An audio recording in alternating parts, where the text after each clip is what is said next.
You know, being here. What's up? I was thinking about something. What are we thinking about, bro? I was thinking about what's going on in the earth, right? What's happening in our minds? Yeah, and I wondered, why does it matter? We're about to find out. Holy shit.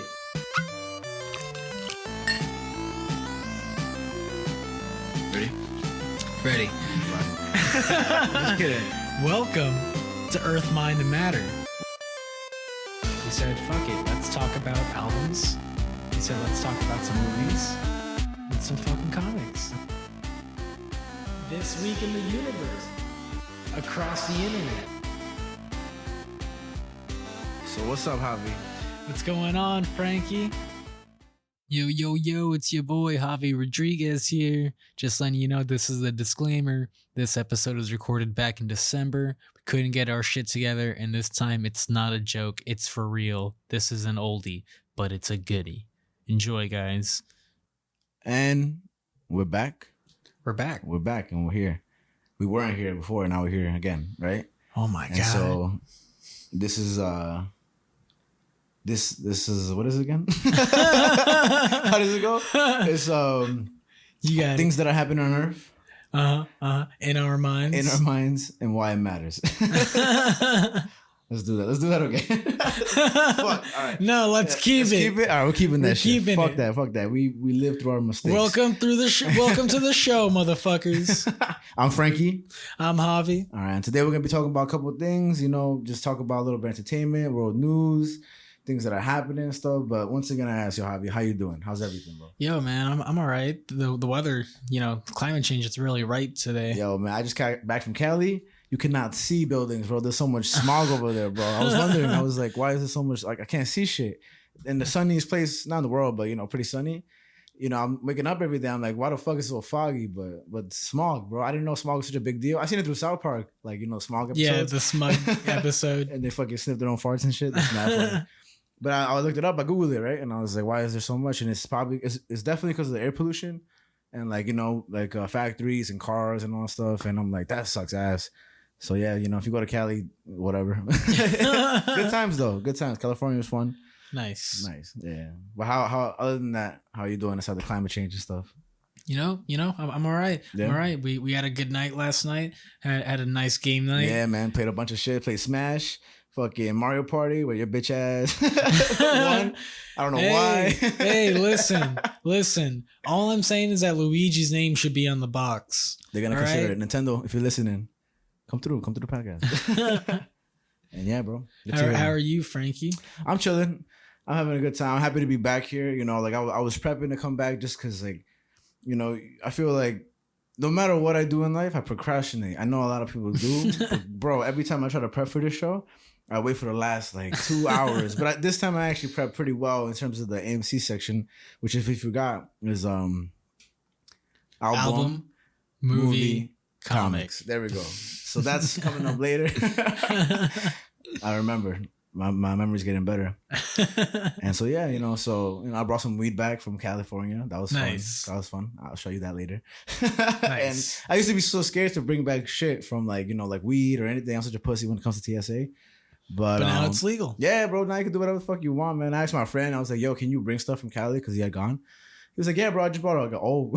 He showed me a picture of a bag. I'm like, did you put it on the carry-on? He's like, yeah, just between some clothes. I was like, all right. So I did that. I remember hearing a story. I'm pretty sure it's about Jennifer Aniston, where she had a suitcase full of just weed when she was on a flight once. Really? And they checked the bag, they saw it, and they just left it alone because it's it's Jennifer Aniston. What are you gonna do? Let her have the weed in the world. Yeah. It's for her friends. Fucking. Yeah, I get mad worried about that shit, man. I swear to God, I had a lithium battery in me, right? Apparently, not supposed to have that on you, man. So, but I had it on me the whole time. The guy was like, "Is it in your suitcase or your carry-on?" I was like, "I thought it was in the suitcase, whatever." I was worried the whole flight, bro. I thought midway they were like, "Hey, we're gonna have to arrest you. You have a fucking lithium battery." He's got a fucking lithium battery. Put it down. Put him. He's resisting. It's my GoPro, man. But yeah, other than that, just it's great to travel. I can't wait to travel more. I had ideas of we could shoot this podcast in the future, like traveling. Any podcast. Oh you my do, god, wouldn't that be so awesome? cool? Yeah, man. All you need is 2 mics and something to record it with. It might not be this quality, but you could bring this shit not on the carry on, but on the luggage and stuff. So hopefully in the future we can set that up. Travel somewhere. That'd be so dope. Yeah, man. Record anywhere in the world because that's the whole point of this. We could do an amusement park episode. Yeah. So welcome to A.M.C. That'd be cool though. Fuck it. It'd be original. It's all about originality today because no one is original. All right. So today I like the format we did last time. We had little topics to go through and then we did the A.M.C section. I think it went really well. So I did that today. All right. I got a couple of things set up for us. All my research done and everything. Nice. And today we're going to be talking about the 15-year-old shooter in Michigan who shot up the school, right? We're going to be talking about the Omicron virus. Okay. Get a little into that because that's pretty relevant today. And then we're going to be talking about 2 things that kind of like coming together. We're going to be talking about conspiracies and a Mexican singer called Chalino Vargas. Okay. You know what I mean? So we're going to be going into a little... a little rabbit hole. There we go. Almost said beaver hole. All right. The beaver hole. Classic saying. That us. The rabbits went extinct, so the beavers are next. We talked about eating a beaver yesterday, didn't we? Didn't somebody? Beaver brains. Beaver brains, yeah. And we were like, would you eat beaver brains? And somebody confidently said, yeah. Yeah. I don't know, man. I wouldn't. I just wouldn't. No, I'm good.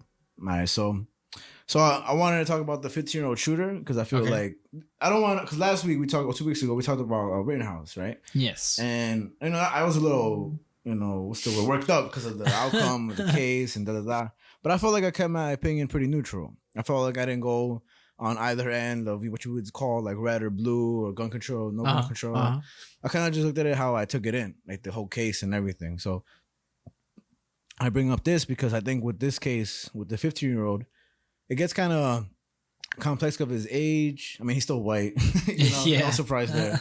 And now his parents being involved, right? So I was coming back from California. I'm in the airport, and I look up because I'm waiting for my coffee because I'm so tired. And they were just announcing that they were gonna charge. Wait. What'd you order though? I got a little coffee with a shot of espresso.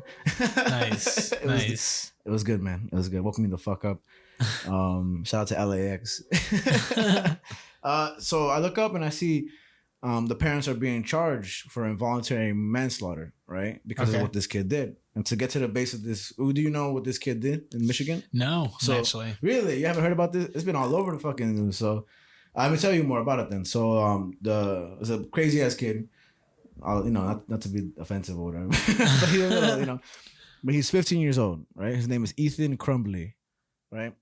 And he basically pulled out a gun during school, right? And he injured a lot of people. I think he injured around 10 people, but he definitely killed 4. 3 initially. Wow. Yeah, and those are his classmates. He killed 3 initially, and then 1 died later. So as it developed, mind you, like I just told you, his name and his 15 years old. Excuse me. And the interesting, you're excused. Thank you, bro. The interesting thing about that is that I was also watching the news and I saw a story of a carjacker in Chicago. Motherfucker stole mad cars and I think he's like 12, 11, right? What? Yeah, bro. He's like mad famous. Fucking Repo, yeah, man. Bro. Or Repo Boy. Where's his documentary, bro? I'm pretty proud of him.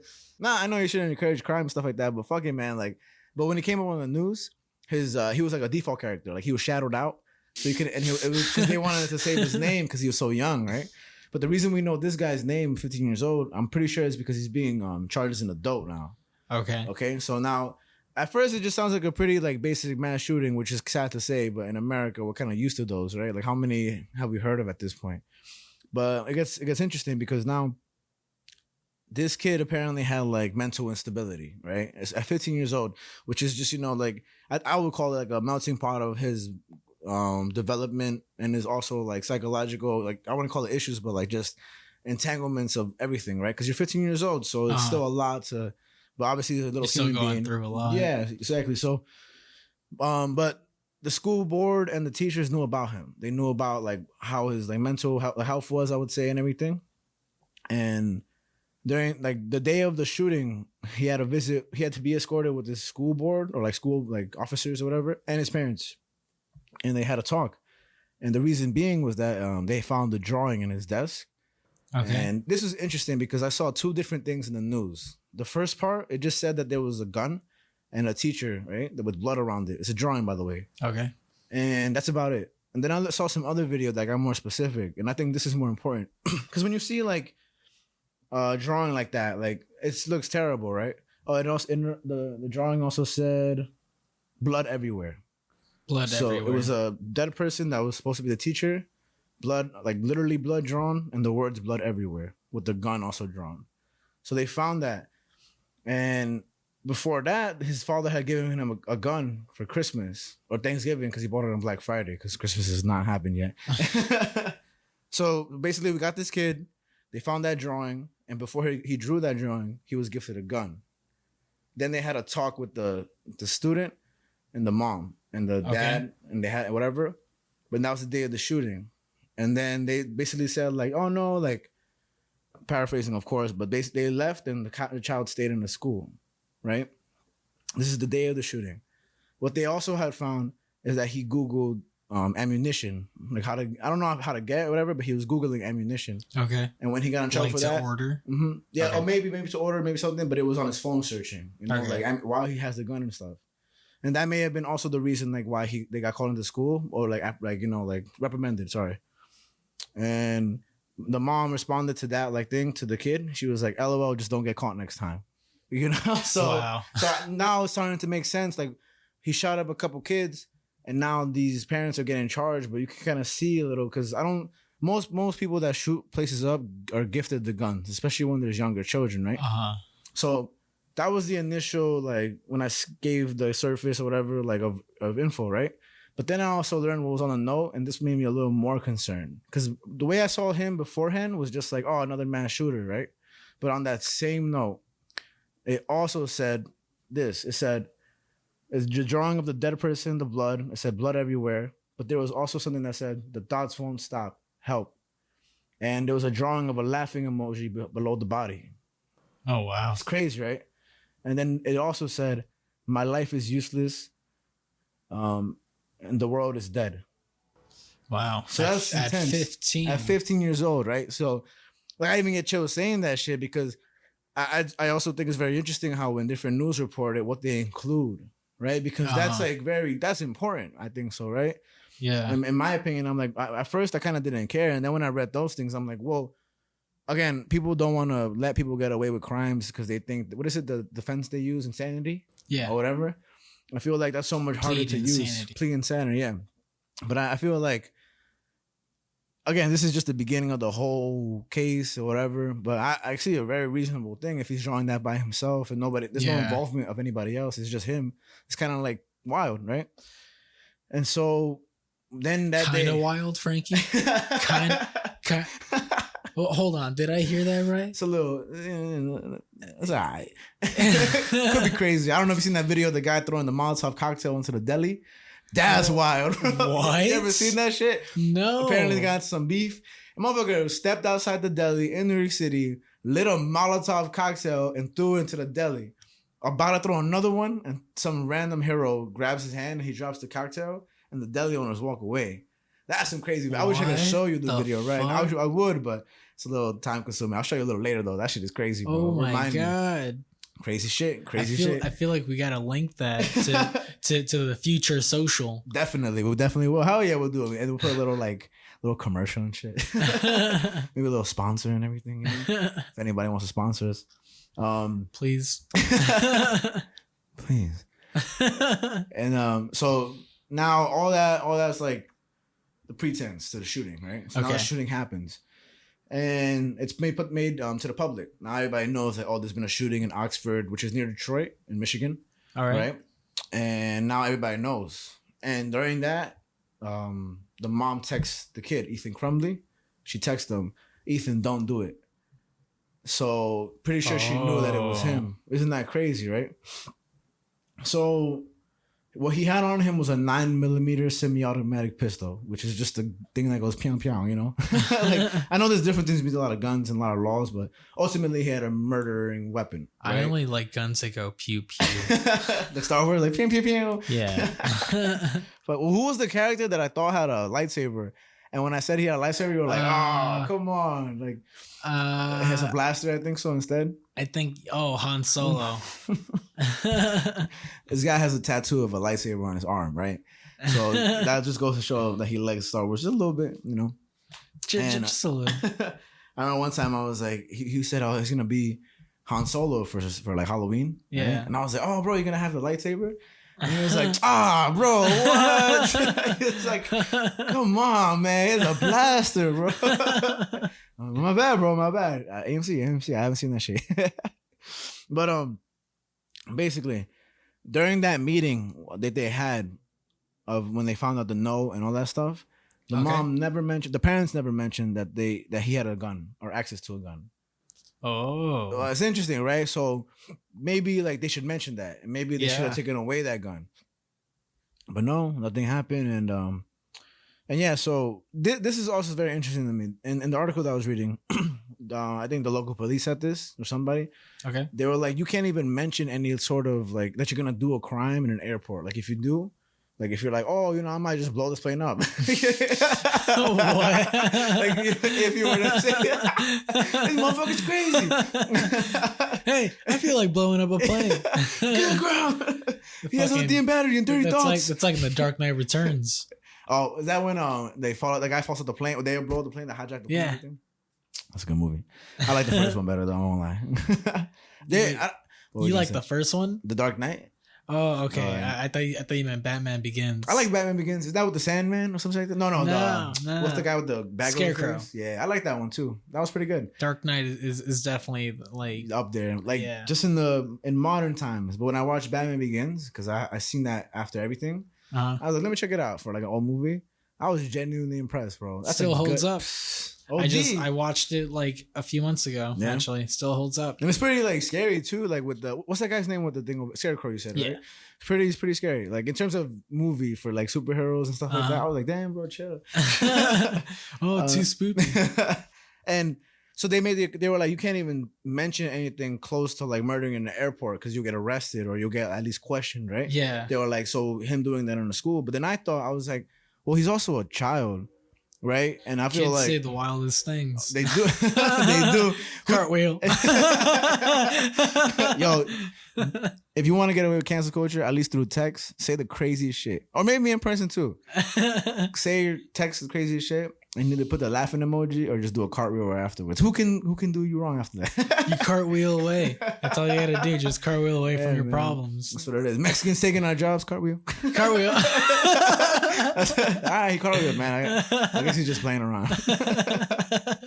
And so, so kids say the wildest things, right? And I feel like us being like, we were kids once, right? I don't know if you know that. Whoa, what? We were kids once, so. But I've heard a lot of crazy shit. I'm not gonna call the cops on this guy, but obviously today's day and age is much different now, especially with a bunch of shootings.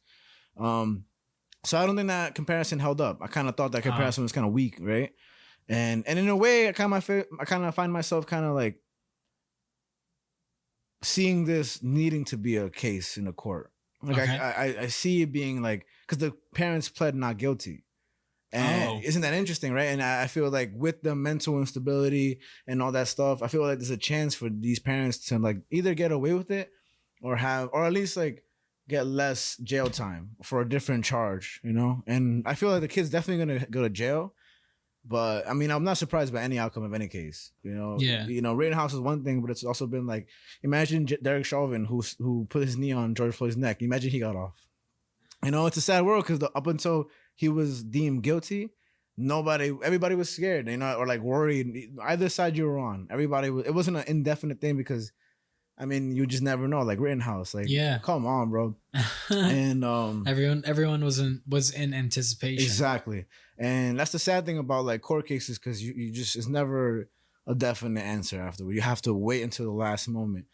That's why I like watching them. They're pretty thrilling. So after all that, right, and I know it's a little disheveled in terms of like chronologically, you know, whatever. But what do you think about this whole situation? What do you think should be the charges for all of them? Because right now they're all in jail cells. They're all being suicide watched, and they're all separated from one another.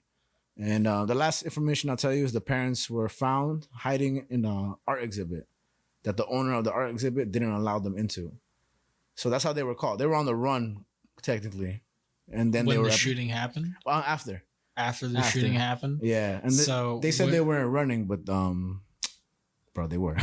You know? So when the shooting happened, no one could get a hold of the parents. Probably not. I would assume that when they knew it happened, like when they found out they got the kid and everything, or they were told, I'm pretty sure they just dipped somewhere else. And they're saying that it wasn't running away. So again, another piece to the story, right? So interesting. So that's the whole wrap up of this whole shooting, which happened, I think, on December 1st. Okay, so really not too far ago. And there's no verdict or anything on like the case or anything yet. Not even started. Like hasn't it's not even started. No, like the charges are just announced now. The 4 counts of involuntary manslaughter for the parents, and the kid is being charged with, as an adult, he's being charged for terrorism, and then probably like, I don't know, I get confused with like homicide or manslaughter or whatever. Okay, but definitely that on 4 counts, and then other things like having a weapon and da da da da. But the terrorism one, I think, is first I've ever seen, and I think it's important when we should start calling people like this terrorists. You know, like, especially when they're older. That's wild. Yeah. Yeah, like because we don't call anybody that's not brown a terrorist. You know, like it's really, you know, like you know, it's sad, but like it's a black person, call him a thug. If it's a brown person, it's a terrorist. If it's a white boy, it's a little bit you boo. You know, like oh, he's just troubled little kid. You know, we just gotta feel sorry for him. But that's he's just misunderstood. I'm misunderstood. And it's not just a phase. Yeah, bro. Mexicans get called aliens. Like, what the fuck, bro? Like, you know, like, what offensive shit is that? But it's the world we live in, right? And yeah, man, it's way tougher if you're a shooter, if you're anything but white, in my opinion. You know, so yeah. So, what do you think? What do you think about that? You know, just real quick. What's up? You said that Mexicans get called aliens. Yeah. Back in middle school for me, my friend group in middle school, they always used to make racist Mexican jokes about me. Nice. And I'm not Mexican. I figured, bro. And it's like they would just make jokes about me being Mexican all the time. And there was one time where I made a soy sauce joke about my Japanese friend, and no one laughed, and they were like, "That doesn't make sense. He's not Chinese." I'm done, bro. I was like, wow.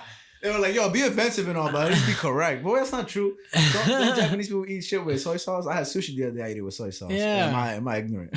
So I don't know, but I was. Because you're Mexican. I think about that often. That's pretty funny. Think about that often. That's pretty funny, actually. Anyways. That's where they draw the line, though. Soy sauce. You know, yeah. Asian sensitive as fuck. Just kidding. Just kidding. Cartwheel. That has, bro. Ultimately, man. So who you think going to jail, Javi? Who you think going to jail? Who you think not going to jail? Oh man, I think the parents are gonna see some time. I think the kid should plead insanity. Yeah, right. Definitely that. And that's how I would hope it would go. I think the parents are gonna get tried, definitely, for sure. I don't know. I don't think they're gonna get sent for life or anything. Yeah, sure. That seems intense, especially when like they're not the ones that committed the crime. You feel me? Like imagine a little kid with a fake gun, right? And he's like pew pew, like, you know, with the gun, and he's like playing around, and then he gets tried for like, oh, he planned to murder people. You know, like, I don't know if you ever heard of that case of this little, it was like a black kid, but he had a toy gun in his front yard, and the cops came up to him and they killed him because they thought he had a real gun on him, but he had a fake gun and he got killed. Wow. That's the sad world we live in today, you know? Like, that's really the sad world. And then you see Kyle Rittenhouse posing with the fucking assault rifle. You feel me? And it's like, it's cool. It's cool, you know, hunting. But you can't be black and hold a gun without being looked at as as anything, as just an American that's holding a gun. You feel me? Like, it's a sad part of today, you know? Like, I don't know if what's that kid? Not Dylan Roof. So the other kid who shot up his high school. he pled guilty, right, to the murders, and he's saying that he killed a bunch of people on Valentine's Day. I'm forgetting his name. Oh wow. Yeah, it's but basically he pled guilty, and he told the jury, if not the jury, the people, the parents there or whatever, that he wants him to decide his fate, whether or not he's going to go to life in prison or not, and everything. And I mean, he's white.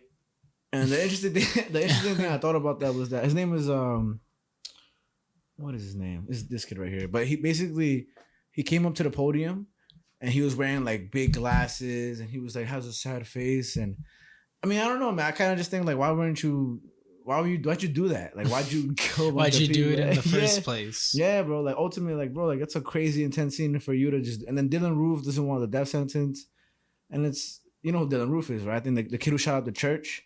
And bro, this motherfucker shot up a church, killed a bunch of people, recorded it, like shot people in the head, man. And then the cops took him to Burger King afterwards because he was hungry. What the fuck? That's the America we live in, bro. Wow, it's fucking crazy. So. Yeah, man, it's a crazy world out there with guns, and I'm happy you don't know. I'm sorry for telling you. The kid's name is Nicholas Cruz, by the way, who is guilty to 17 counts of murder in 2018 in Parkland, something crazy shit, man.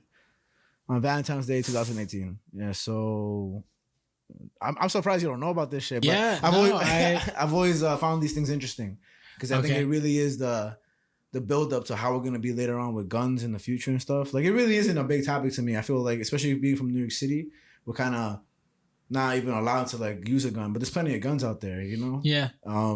I mean, if you go upstate, you can get a gun. I believe it. I believe it. It's just, I think it's the density of the population around here, right? That makes us not be able to have guns and stuff. I have no idea.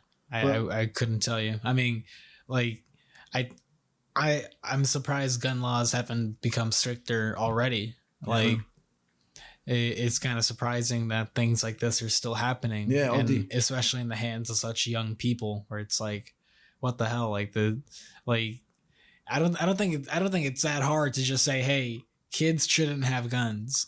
Like, exactly, man. Simple as that. But then you get people saying, oh, in our country, you can't take my time. This is America. I thought it was America, man. You sound non-American to me. But I do also think that it's like, I know a lot of less crimes happen where there are a lot more guns. See, I didn't know that. But when you're able to carry a concealed weapon, most crimes don't happen. Isn't that interesting? Like in Texas and shit like that, where people are allowed to carry, when there's less crime that happens because people have guns on them. Statistically speaking, this is not like just me. Really? Like, yes, and that's crazy to me because you would think otherwise. And that's where I think it's really a conversation to be had, but it's too much of a extremist point on both Republican and Democrat side.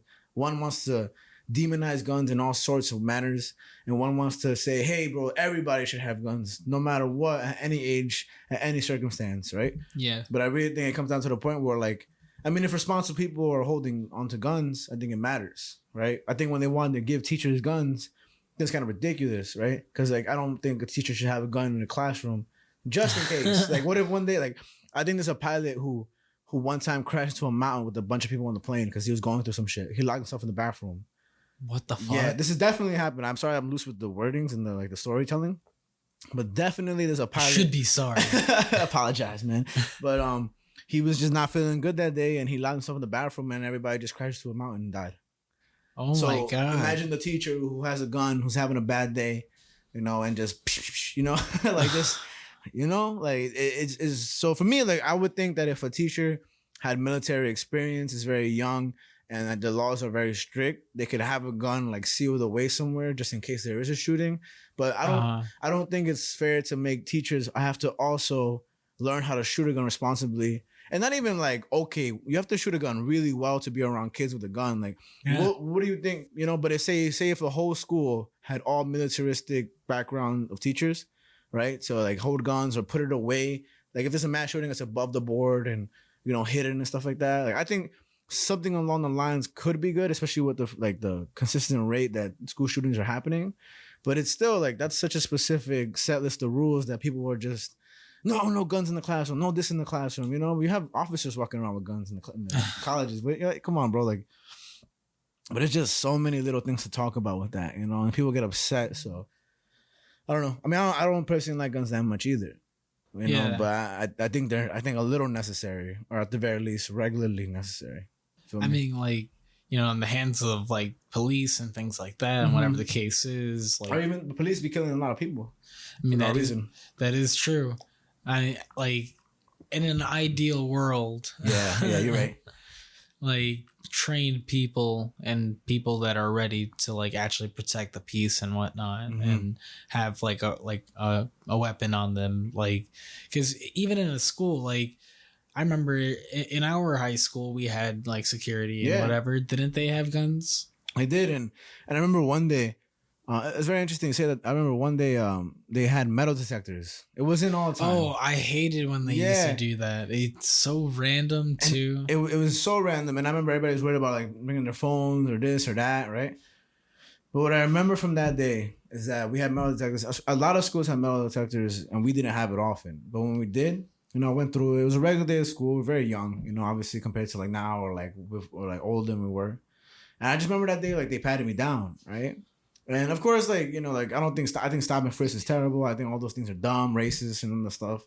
But I remember when I got patted down by that cop, I was like, yo, I really didn't do anything. You know, I really just walked into school, and I'm just trying to get an education. Man. whatever. Shout out to LIC High School for whatever education you provided. But I remember thinking after I got patted down, you know, I was just like, that's just felt weird. You know, it just feels weird to like, because I'm not a criminal and I didn't do anything wrong. But most people that are patted down, like aside like shows, people get like always checked and stuff.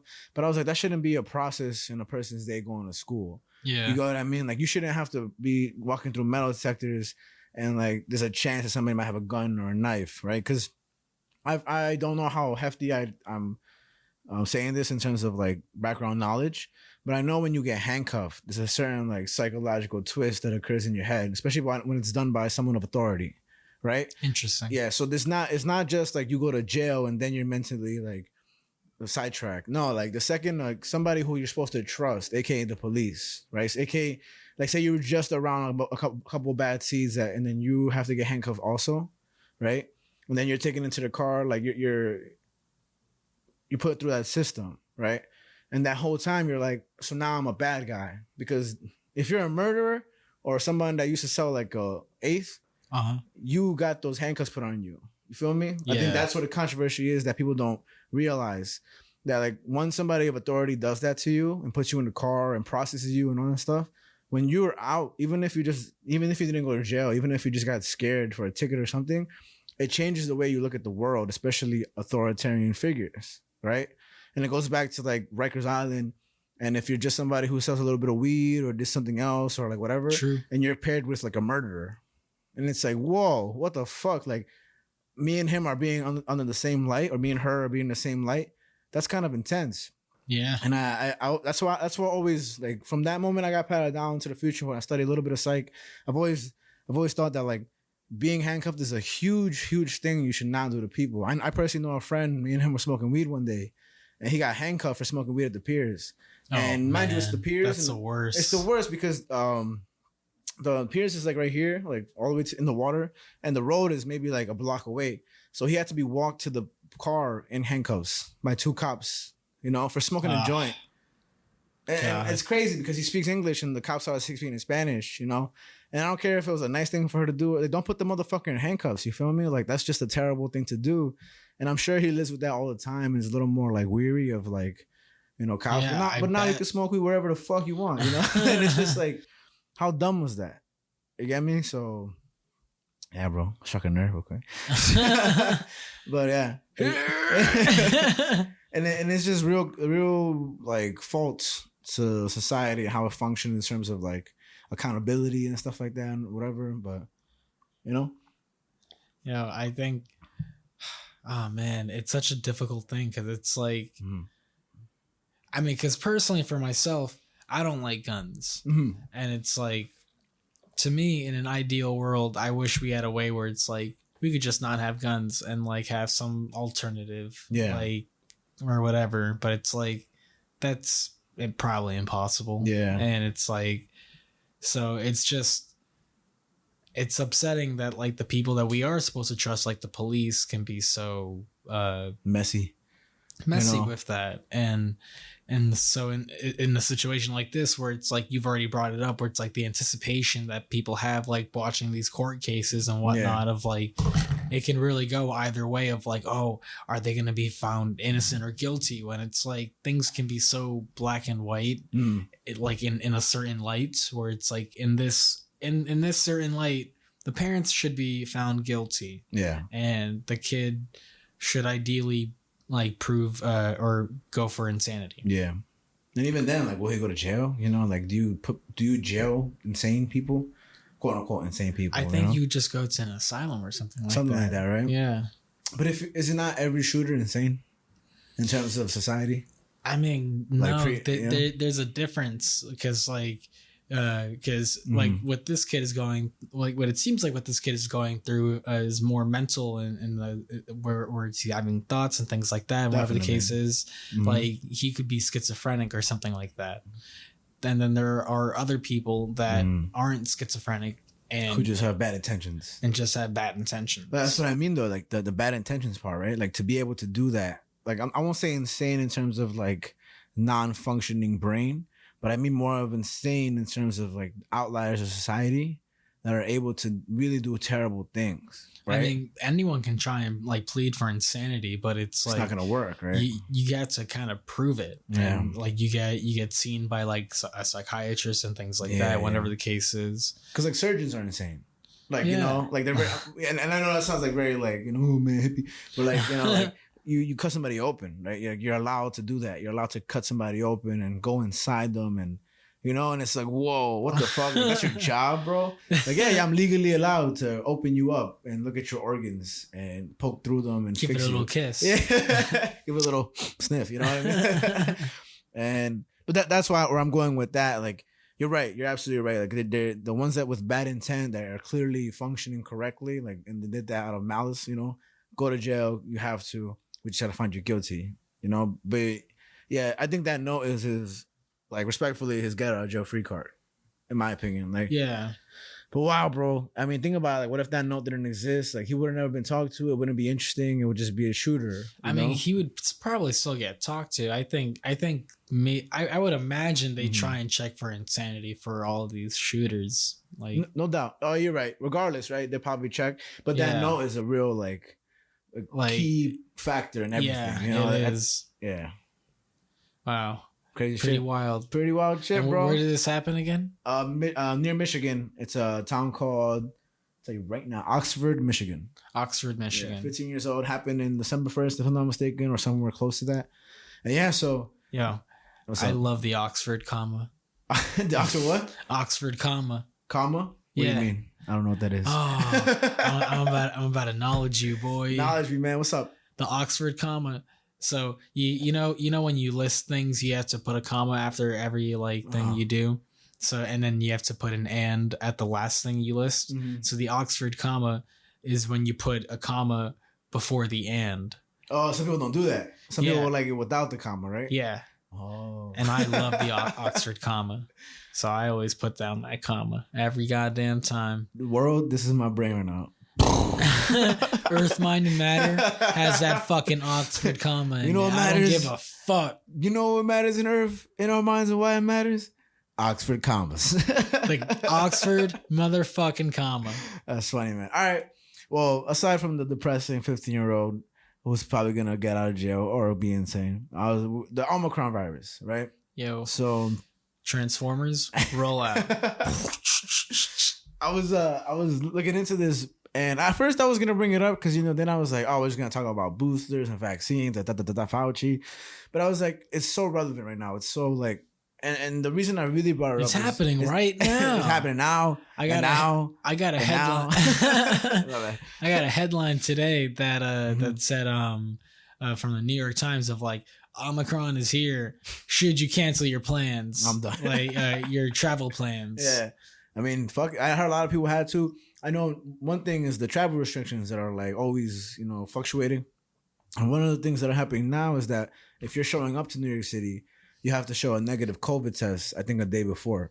Okay. And that phrasing was weird to me. Did you need a test when you came back? So that's why I mentioned it because especially with the confusing part, because when I saw that today, I was like, wait, visitors like tourists coming to New York City from different countries, or is it like if you're from New York and you leave and you come back, like what is happening, right? Okay. So, I mean, thankfully, because when I was in LA, I saw the news that they found somebody in LA with the Omicron virus. I was like, God damn, bro. I was like, my fucking luck. But I kind of like enjoyed it. Like I was at a bunch of places with different people, like a whole bunch of people. And I'm fine, so I'm good, bro. No, but I'm fine. I would have got tested in JFK, but it was closed. I immediately imagined the image of SpongeBob when he's sick and he has like the jacket and the hat and the scarf, and the eyes are low, the suds. The suds. That shit is funny, man. No, but I genuinely get worried when I come back from traveling. Like when I came back from Chicago. Texas. I got tested, right? At the airport. And this is funny, man, because I was in the airport, I was in JFK, and I was like, all right, I told my girl, I'm like, let's get tested, right? She's like, nah, I want to go home. I was like, I want to go home too. Let's get tested, right? So we're looking for the COVID test, and I see the signs, but I asked the worker, I'm like, yo, how do I get tested for like COVID? Like, where can I go? He's like, yeah, I was like, what? I was like, what the fuck, And I'm like, whatever, I walk away. And he calls me back. He's like, hey, Melissa, like, you really want to know where it is? I was like, what the fuck? I was like, nah, man, I'm just asking. He looked around to make sure no one is listening. And he said, you really want to know where it is? I was like, psst. Yeah, but I was like, boy, of course I want to know where it is, right? I had to go. The directions were hilarious. It's almost like a movie. He was like, all right, what you gonna do? You're gonna go straight, then you're gonna go to the left, then you're gonna go straight again, then you go up the elevator to the second floor, then you're gonna walk out, you're gonna go straight, you're gonna go to the right, and go outside, go into the tent, and then get tested. I was like, bro, what do you think I am? But then as you gone, and it was very quick, but it was a process to get to it. But I was baffled. I was like, bro, like this is really not a thing that people care about when they come back, right? And truth be told, I was like, let me just get it so I could, if I get tested positive, I could miss 2 weeks of work, get paid. So glass half full type shit. Glass half full, god damn it. and yeah, so it's not a big deal now, but I guess with the Omicron virus, right? So it's a big thing, and they found it in Connecticut. Actually, the first case, I know they said Los Angeles, but what I read is that in Minnesota. Somebody had it because they came back from New York City Comic Con. Isn't that interesting? Anime Con. That's what it was? Yeah. Okay, there we go. So he came back from an Anime Con, and then the guy said that 15 of his friends got COVID post. Yeah. So that's interesting to me. And I think if I remember the numbers correctly, he was with around like 30 people, and they were all vaccinated, and so like half of them, like the 15 or so, caught COVID. Yeah, man. I mean, definitely still a thing, COVID and shit. Like, but apparently it's Fauci, and this is completely paraphrasing. He was like, it's not too bad. it's not the worst thing that could happen. And it was discovered in South Africa, and the whole point of it is that there's 50 mutations of it, right? I'm not a scientist or whatever, but from what I learned, I feel like this is kind of cool to learn. Like, in the spike protein of the virus itself. Okay. The spike protein is how the virus penetrates our cells, right? Interesting. So that's the part of what we're fighting against, like our basically weaponry or defense system to fight against it. That part of the virus is what's mutating, or is different in terms of coronavirus. But Delta is still the one that's more deadly, I guess, or more dangerous, right? So this is all thanks to Trevor. No, I'm not gonna lie to you, but the virus is supposed to be called the new virus or the she virus, because that's how the Greek alphabet goes. Okay. So NU, new, or she. But they didn't call it that because new and you sounds too much like the word new.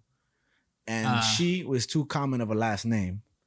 So that's she, really? XI, yeah. I know like she is like thank you in Chinese, yeah. Yeah, so XI, she. Yeah. So that's just random information. That's wild. Yeah. But then one very good point that I like that he made very much, and I thought this was interesting and it wasn't really, emphasized, is that they were saying like, look, South Africa is banned from like traveling to the US, right? But there's cases in LA, Europe, But why are they not banned to come to the US? Yeah. Feel me? Like it's kind of one of those things where it's like, well, if it's just there, if it's only there, it's one thing.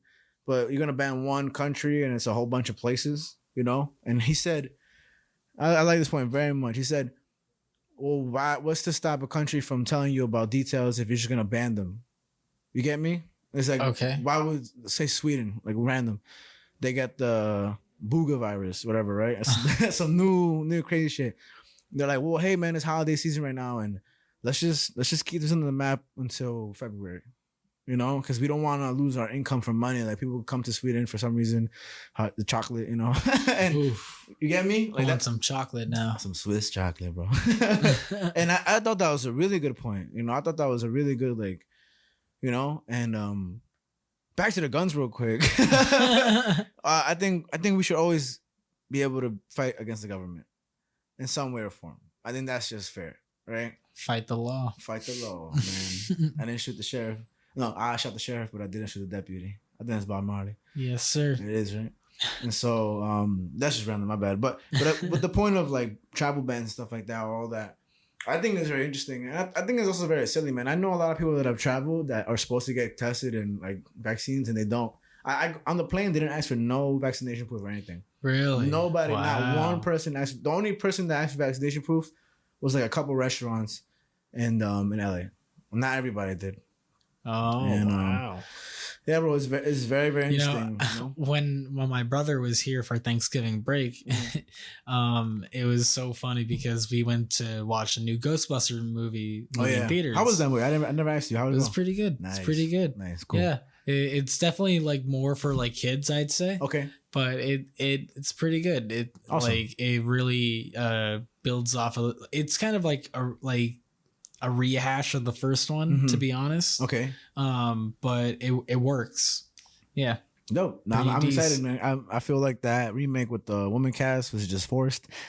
You know, just to push. You know, I never watched it. Don't. I never watched it either.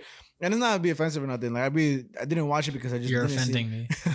Stop offending me. I identify as somebody that's not offending you, Javi. So you're offending me by I saying identify I'm offending as someone that is offended, Frankie, and I am so goddamn offended right now. Cut real. I could. It always works, bro. It always works. You just flabbergasted by like. What? Anyways. Fucking I mean I don't know, whatever. But Ghostbusters is an awesome movie. It's for the kids, for the children, For the kids. So my brother and I was we were with his girlfriend as well. Mm-hmm. We went to the movies, and when we were pulling into the theater, I was like, "All right, guys, you got your vaccination and stuff," and they were like, "What?" Oh, didn't have it, and I was like, "Oh no, what?" Uh-huh. And it hit me that's when I realized that, like, you know, with New York and whatnot, our rules are a lot more strict than whatnot than other states. OD. Yeah, and it's just like, wow, that just it shocks me every time. Thankfully, they were able to get pictures of their vaccination cards. Nice, My brother nice. had one of his. Okay, His good. girlfriend was able to get her mom to send her Mhm. hers, and it worked out, and we Nice. got in. But with Omicron right now, I've been second guessing about going to more concerts because I'm like, ooh, I don't know, like if this is like as spreadable as it is and whatever, it's like getting in the pit is a little sus right now. Yeah, with masks too. Nobody want to wear a mask in a pit. It makes no sense. You know what I mean? I wore a mask to a Rise Against concert that I went to, and I sweated so hard that day. That's not even healthy for you. You know? It was so bad. Oh my god. Nah, I feel you, man. I mean, for me, like I try to be careful, but there's times where I'm just like, whatever, you know. Like I'm just around so much people, and I'm not saying that I'm immune or whatever. I'm definitely younger than the people that are like in that category of danger, you know, like the, you know, cancer patients, the older, diabetic, etc. You know, but I think there's real truth to being younger and having a better immune system and like just being smart. Also, like don't fucking like, you know, be touching everybody's hands or whatever, or sneezing on each other, you know, like. But I mean, my ultimate point with this is, I'm still baffled that we're still living in a time where we're wearing masks. You know, like this is how long now since the lockdown and beforehand.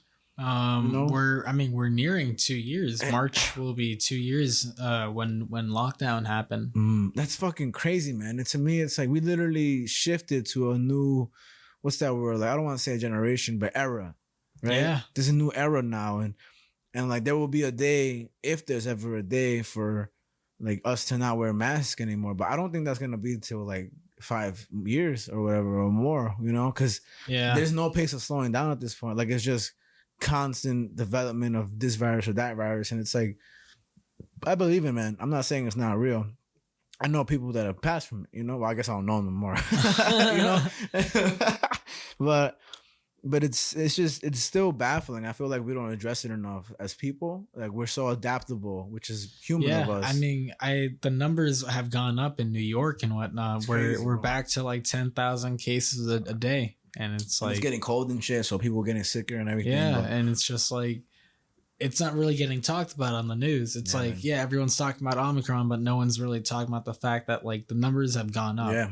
Like, and no one's really talking about that. It's just, everything feels normal, but it's like, it's gotten worse. And no one's like acknowledged that. I feel like we're just overwhelmed with just constant, like, it's just like everyone's just kind of done. They don't want to think about it anymore. They're like, okay, like, I get it. Death, no, whatever. Fallout. And it's just like, it's really upsetting, the world that we live in right now, because it's like, I hate wearing a mask. I'll do it anyways. And it's like, it's just upsetting that like we're gonna have to continue like this for the foreseeable future. And there's just no stopping this fucking goddamn virus. If I could go 1-to-1 to COVID, oh my god, losing shit. Oh my, yo, like, damn, welcome to Earth Mind Matter, where Javi's dumbass died fighting COVID. I'm immunocompromised too. My asthma is so bad. Shit. Oh man, damn, bro, that sucks for you, man. I have Omicron actually. When I got the booster, I got the full shot because I'm immunocompromised. Oh really? So if you're not immunocompromised, you get the half shot or something? Yeah. What? I didn't know about that. That's crazy. Oh, also, they announced new laws. I don't know if you heard. Oh, for private employers. Private employers and for children. For children, I think 5 to 11 years old, now they have to be fully vaccinated to go like dance sessions, sports, bars. Just kidding. But like, you know, like areas where they have like other kids, they have to be fully vaccinated too. Wow. That's interesting. That's interesting to me. I think only, at the very least with kids, I think only immunocompromised kids should be vaccinated, like necessarily vaccinated, because that makes sense to me, right? I mean, you get vaccinated for the flu. That's true, and I was actually that's what I was thinking too. First of all, I don't get the flu vaccine, to be honest with you. I know a lot of people die from it. I just never get it, but that's not a pride thing or anything. I'm just like, you know, shove it off, whatever. But oh man, I got the flu once. Yeah, like maybe 3 years ago. So bad. I was really? I was down for the count for a whole week. I was dead. Suds type shit. I had the suds that week, Frankie. And I remember that week so vividly because Link, my dog, was not here that week. And I was just home by myself. So I didn't have to take care of him. So I just had to take care of myself. And just being so sick for a week, all I did was just sit myself on the couch, order chicken noodle soup on Uber Eats, and play Breath of the Wild. Oh, that sounds like a nice time, though. That's all I did for a week, just dying on the couch, just like, oh my god, I'm in so much pain. Ooh, another shrine. And all I hear is, chicken noodle soup is delicious. That's you. But with the vaccine stuff, right? That's a good point that people make. Like, where it's like, oh man, you've gotten vaccinated before, and like people are complaining about showing their vaccination. They always had to show their vaccine sheet at like schools, you know, if you want a public student. And I don't think that's an overall point against like what today is. You feel me? Like, I feel like we've never had a time where we had to show our vaccine cards to get into somewhere. You know, we've never had a time, at least in our like era of living, you know, where when we were kids we had to. When you start school. But that's what I mean though, but only for school, because you're amongst other kids and it's public school. You feel me? Like you're not an adult. You're not. But I'm saying, like, when you were a kid, right, and you wanted to go to anywhere that wasn't that, you didn't have to show any form of vaccines or nothing, right? So that's what I mean. I feel like that makes sense. Like, if you're enlisted in like in any academy or like or education system where like you're a child and you're being taken care of your parent, it would make sense for there to be requirements, because kids are disgusting, you know. And And it's like a lot. You need to track everything because it's children. There's a lot of laws. But I mean, when the last time when you were before COVID, they went to a restaurant, they were like, "Hey, can we see your vaccine for measles?" It's like, that sounds ridiculous, right? And so that's what I want people to like hear when they start bringing up like that. Like, it's like, bro, measles was solved a long time ago. You feel me? Like it's not. We don't have a cure or like a true prevention for these things, for COVID, right? Yeah. Like, for all the things we're vaccinated on that sheet, they prevent everything, like hands on, like polio, right? Like we've mastered that.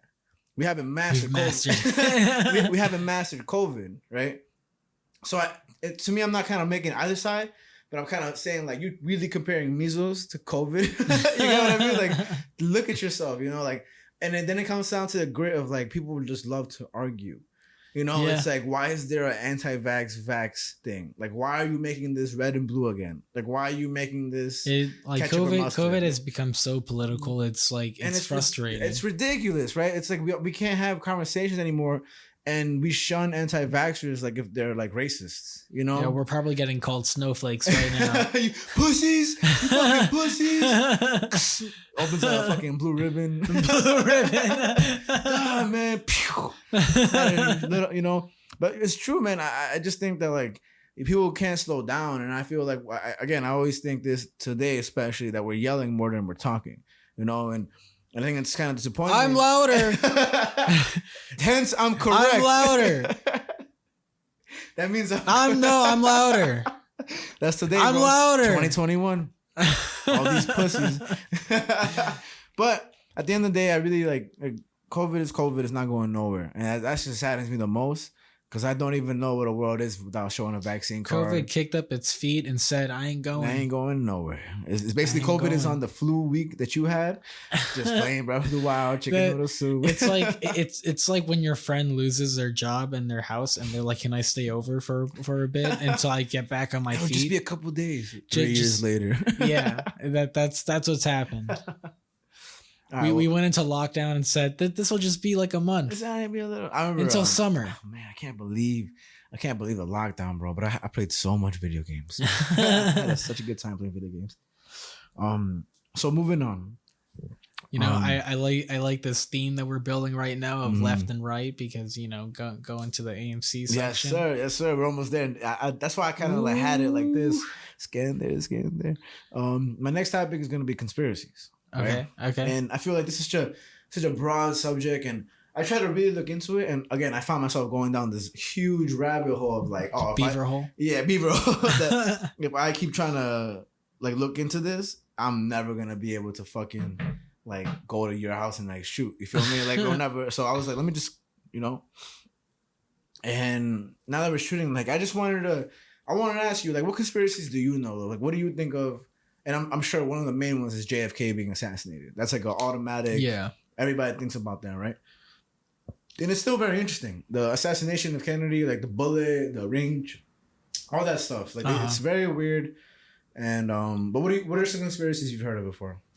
Let's see. I mean, you know, like creatures and things like that. Loch Ness Monster, Bigfoot. What else we got? Some good ones. I didn't think about those the whole time when I was thinking that. I really haven't. What else? Other conspiracies. I mean, like all the vaccine stuff and things like that. For sure. How it has like microchips and things like that. Oh, I completely forgot about the microchip theory. Yeah. Stupid. Or 5G and whatnot. 5G was surprisingly built a huge, like almost flat Earth type shit. You feel me? Like what the fuck, bro? Really? You know, like that really surprised me. I was like, it's just another cell service. Yeah, man. What other conspiracies do I know? There's the one about I forget his name, but the guy that robbed a plane and fucking parachuted out of the plane, like what? I think in like the 60s or something. No way. Some dude basically heisted a plane by himself. His name is like DB something. DB Cooper. I'm pretty sure his name is DB Cooper. Okay. And he fucking heisted a plane by himself and fucking like jumped out of the plane and like, yeah, he heisted a plane by himself and jumped out and like parachuted away and he never got caught. And so there's like a whole conspiracy behind that. What? Okay, this is not too much for you, but it says on November 24th, 1971, a nondescript man calling himself Dan Cooper approached the counter of Northwest Orient Airlines in Oregon.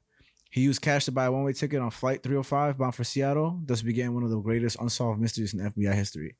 I've never heard about that. I've never ever heard about that. It's still unsolved to this day. What a goat. But what did he do? Like he hijacked the plane with people on it? He didn't hijack it. He just fucking basically robbed at gunpoint. And shit. like held the whole plane hostage pretty much. What? Got a whole suitcase full of money and fucking jumped out of the goddamn plane. No fucking way. Yeah. And then the plane landed post. And the plane landed on their own. And that's pretty fucking cool. That's pretty fucking cool. Like the Zodiac Killer, which is like chill.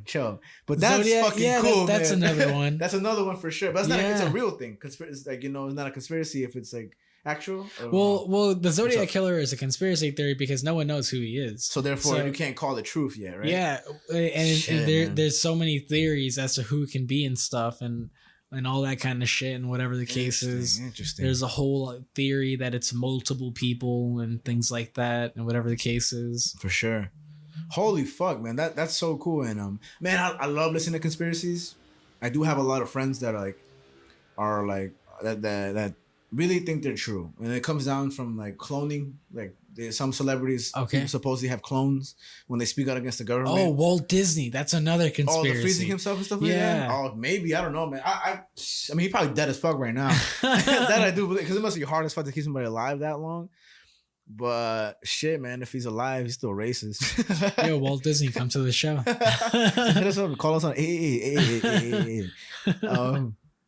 But people say, like, I have a friend that, and I don't really like to reject conspiracies. I feel like just in terms of probability, I'm a true believer in probability. Obviously, like that's a thing that has to exist in terms of numbers. But out of all the conspiracies, you can't say all of them are wrong. You also can't say all of them are correct.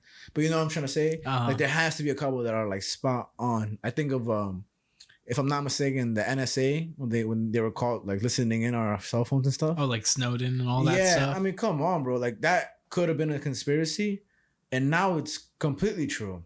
Yeah. I don't know if you ever seen the Simpsons movie with the scene where like are you listening? And it's a whole office, it's a whole like warehouse of people listening to each conversation happening in the US. Oh, I think so. Yeah, and basically like, I mean, that's a thing that sounds ridiculous. Like, oh, no way the government can do that. And they are, and they really were listening to, and they still are, bro. I swear to God, they're listening to every one of our phones. Like, no doubt in my mind. I even think when we do little sit downs like this, like when there's sophisticated technology, like a microphone, and they sense the conversation happening, I think they pick up on that. I think so. Like in terms of my own conspiracy, it's a more, what's the word, like organized form of conversation, aside from like in Dunkin' Donuts where people are just talking. This is more like, oh, what are they talking about? Like maybe they're talking about some real shit. I don't think anonymous can exist today. I think it's so hard for them to exist as opposed to before. True. And I think a lot of their messages that have been coming out, some have been a lot of fake messages and some have been real. And I mean, I hope they exist. And if you do come to the podcast, that'd be cool. One of them that I've heard was Hitler not being dead. Okay. You've heard that one before? I haven't heard of that one. Have you heard of how he killed himself? Yeah, he took a pill, right? I think he shot himself. So I don't know. It could be that, or he shot himself with his wife, his loved one, right? Yeah. And there's a conspiracy that he fled to Argentina instead, right? Okay. And that he had 2 daughters while he was there. And this is an interesting one because I heard about from my father. This part I'm about to tell you. He said that the reason that the U.S. let Hitler go, so Germany, in exchange for Hitler's freedom, Germany would give the U.S. their intelligence in regards to weaponry and automobiles. When you think of a Volkswagen, it's a funny joke when you see a Jew riding a Volkswagen. You know what I mean? Like, because it's German vehicles and shit. It's pretty funny. But when I heard about that, I'm like, that makes a lot of sense, man. Like, if, for Hitler to go free and then for us to get intelligence, because their shit was advanced as fuck in terms of automobiles. And I'm not sure about weaponry, but it just makes sense that they correlate. You feel me?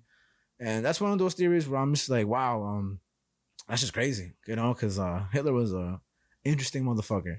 I know there's a movie where like Hitler like wakes up or something or comes back to life in like present day. Really? Yeah. What the hell? Is it a comedy or is it like a real movie? I think it's a comedy. I've never watched it. I just know that movie exists. I was just about to try my. My roommate in college sophomore year watched it. Yeah. And Did you see it? No, I didn't watch it. Okay. Nah.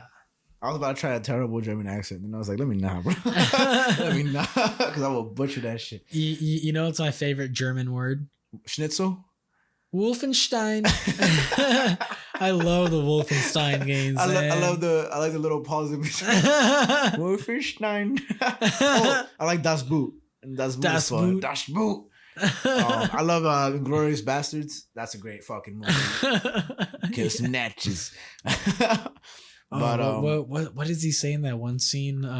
Like the what's up? It's like it's like one of the most popular scenes, like the funny one. Oh, where he's doing the fake like accent or something like that.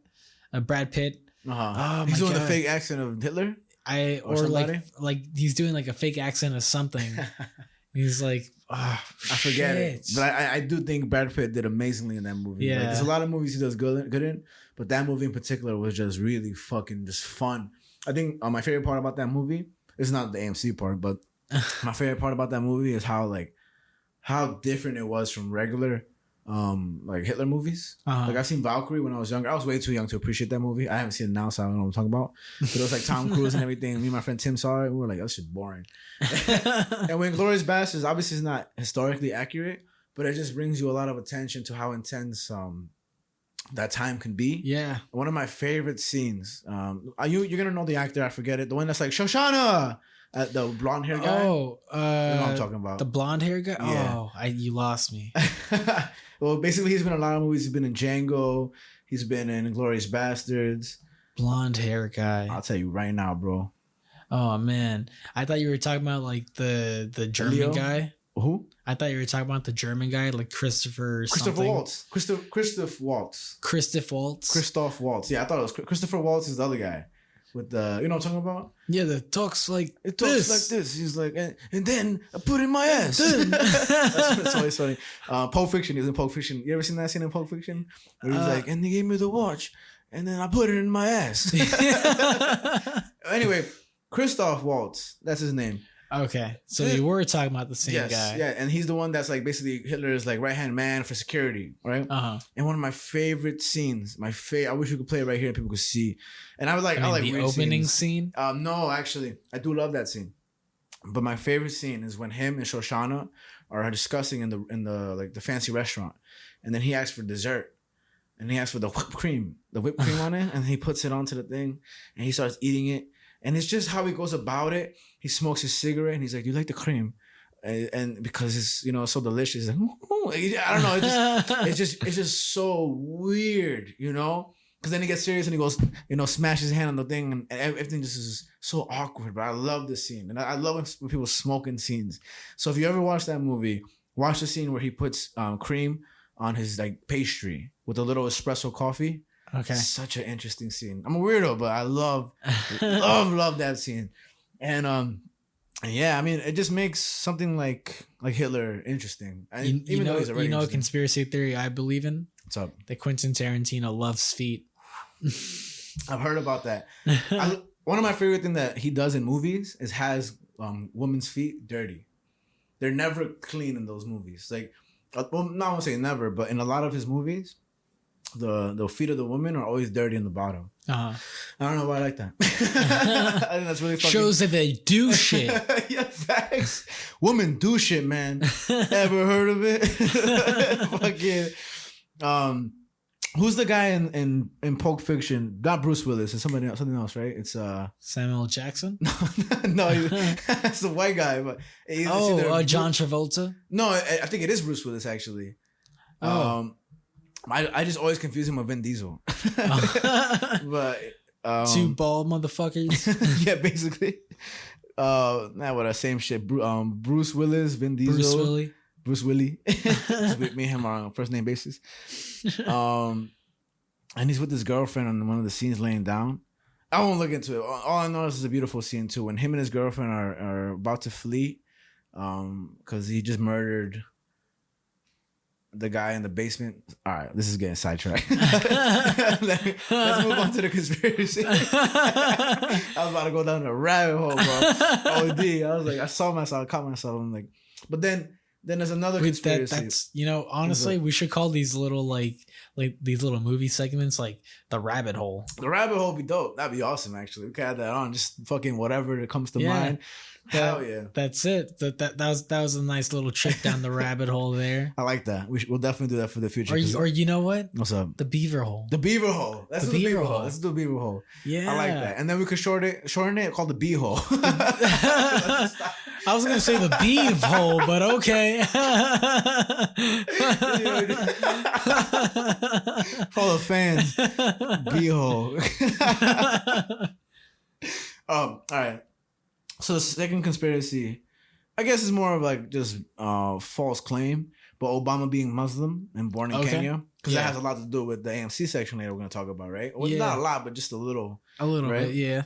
And I think that's interesting because, like, first of all, I mean, I'm like, that's crazy, to accuse somebody of not being born here and all that stuff. Like, what? There's this comic from DC called The Other, if I'm remembering the name correctly, The Other Side of the History of the DC Universe. Okay. And it's written by John Ridley, who wrote 12 Years a Slave. Okay. And he basically looks at the history of different people of color throughout the DC universe throughout history. Okay. That's dope. And when he reaches the 2000s era for that issue, he throws in a line around along like something about how with Obama, basically, of how, like, a lot of people were upset that he became president because he's black. Yeah. And a lot of people before Obama couldn't think, oh, the president can't be black, and Obama became the president. And so what do? They looked for another reason to basically try and take him out of there. And that was the fact that they tried to disprove that he's not from America and everything. Yeah. So it's crazy. I think it's fucking ridiculous. I think it's just an interesting like psychology to that of like that definitely seemed like that was a case of like people built this conspiracy because they are upset that he's black, and then it's like, yeah, well, you know what? He's Muslim. And then people are like, Muslim. It's like, yeah, bro, he's just Muslim. Chill, bro. Freedom of religion and shit, I mean, it's to me, it's crazy, and it doesn't seem like too much of a conspiracy, but I guess like to some people it still is, right? To some people, I guess they never let go of that, and they're like, I can't believe Obama served 4 terms. He's Muslim, he's from Kenya, even though he showed his birth certificate, which can be printed in any way, to be honest. True. And it's just weird, man. It's just a whole other weird thing, and Trump made those claims too. Like, Trump was a very big provocateur of those claims. So I think ultimately, when it comes down to that, I mean, he served his 4 terms, and I mean, fuck it, I'd rather have Obama for a change. I mean, he wasn't the best president, but it was a change of pace. He really, I think regardless of what your opinion is in Obama, I don't have a strong one. He was definitely the coolest president we've had. OD. Black people make everything cooler. That's a fact. No, I'm just kidding. Whatever. No other president would team up with comedians like Key and Peele the way Obama did. That's true. But I also thought, what I thought was weird? Because the black people make everything cooler. Like, people, like, companies do that. Like, if you ever seen like this is a good point I heard before, like Ciroc, right? Like, a lot of people think P. Diddy owns Ciroc. I thought P. Diddy owned Ciroc. I didn't even know who owned Ciroc. Yeah, so he doesn't own Ciroc. Right? Okay. But, well, he doesn't. Point blank. But the whole point is that he's used to sell that liquor, right? Like, he's a big like he's a big portion of it. I'm sure he gets paid a lot of money to push that product. But it's like what's that song? And a goose loose, like blame it on liquor, like blame it on the alcohol. You know what I'm talking about? No idea. It's a very famous song that came out. But when you mention song with liquor and songs, you know what I mean? Like, Jay-Z didn't drink Hennessy, he drank Douce. You feel me? Okay. Like, he's like, I don't drink Hennessy, I drink Douce. And so guess who started buying more Douce? People who are Jay-Z fans. You feel me? And so we get where this goes, right? Like, past the Cavassier. Certain liquor, like people start buying those things. Like, when that song came out, motherfucking Cavassier liquor, boom, or whatever. You feel me? Skyrocketed. Exactly. Thank you so much. Just so that the audience knows, Frankie shot his arm up into the sky and said, and just with that boom. So that's exactly what I was lost in my word. Well, and basically, you know, like black people are used to sell a lot of things too. You know, it's just one of those things that is, you know, especially in music and all that stuff. So I thought that was very interesting. Not really a conspiracy. Just going on the beaver hole. Yeah. Going on the bee hole. With Obama. So anyway. The Obama hole. Oh, exactly. But I was going to say is that I did think it was weird. I don't know if they did this before, but this was on to me when they I think when Obama wasn't president anymore, he was. And they were like, Obama's top 100 songs in his playlist. And everybody was like, oh, like I'm on Obama's playlist and da-da-da-da. When did they ever do that? This is the first I'm hearing of this. Right. Well, they do it, I think, now with like Biden and Kamala Harris and everything. That sounds so lame. It's lame, right? I don't want to listen to what Joe Biden listens to. Did I forget that politicians are boring? You know what I mean? Like, so I remember when that came out, I'm like, that's so odd. Like, why do we care about Obama at all in terms of anything that isn't involve him being a president? You know, I remember seeing like a tweet or something like that where someone said, you know, I love Obama and everything, but I would never like wear his name on a hat or a shirt or anything. Never. Like, and it's a comment on like, you know, for MAGA people and whatever the case is, it's like, you know, people like wear those hats and these shirts and things like that. It's like they praise Trump. Yeah, they do. And it's like, yeah, it's true. It's such a bizarre thing. It's like you're praising a politician. So weird. It's like, wow. It's like Trump said he wants to drain the swamp, but he's always been the swamp, in my opinion. He's the richest one of the richest motherfuckers out there, right? And it's supposed to be small loan of $1 million. and for me, it's like he's actually not as rich as you think. He's actually a bad businessman. No doubt. But he was able to start so many businesses. You know how much money you need to start a bunch of businesses, you feel me? It's true. You get me? Like he has the name Trump. I mean, he has hotels. You feel me? Like, even if he's not that rich, he has hotels. Imagine how much revenue that is all the time. Imagine having enough money to fail that much businesses and still have money to keep going. That's a lot of fucking money, you know?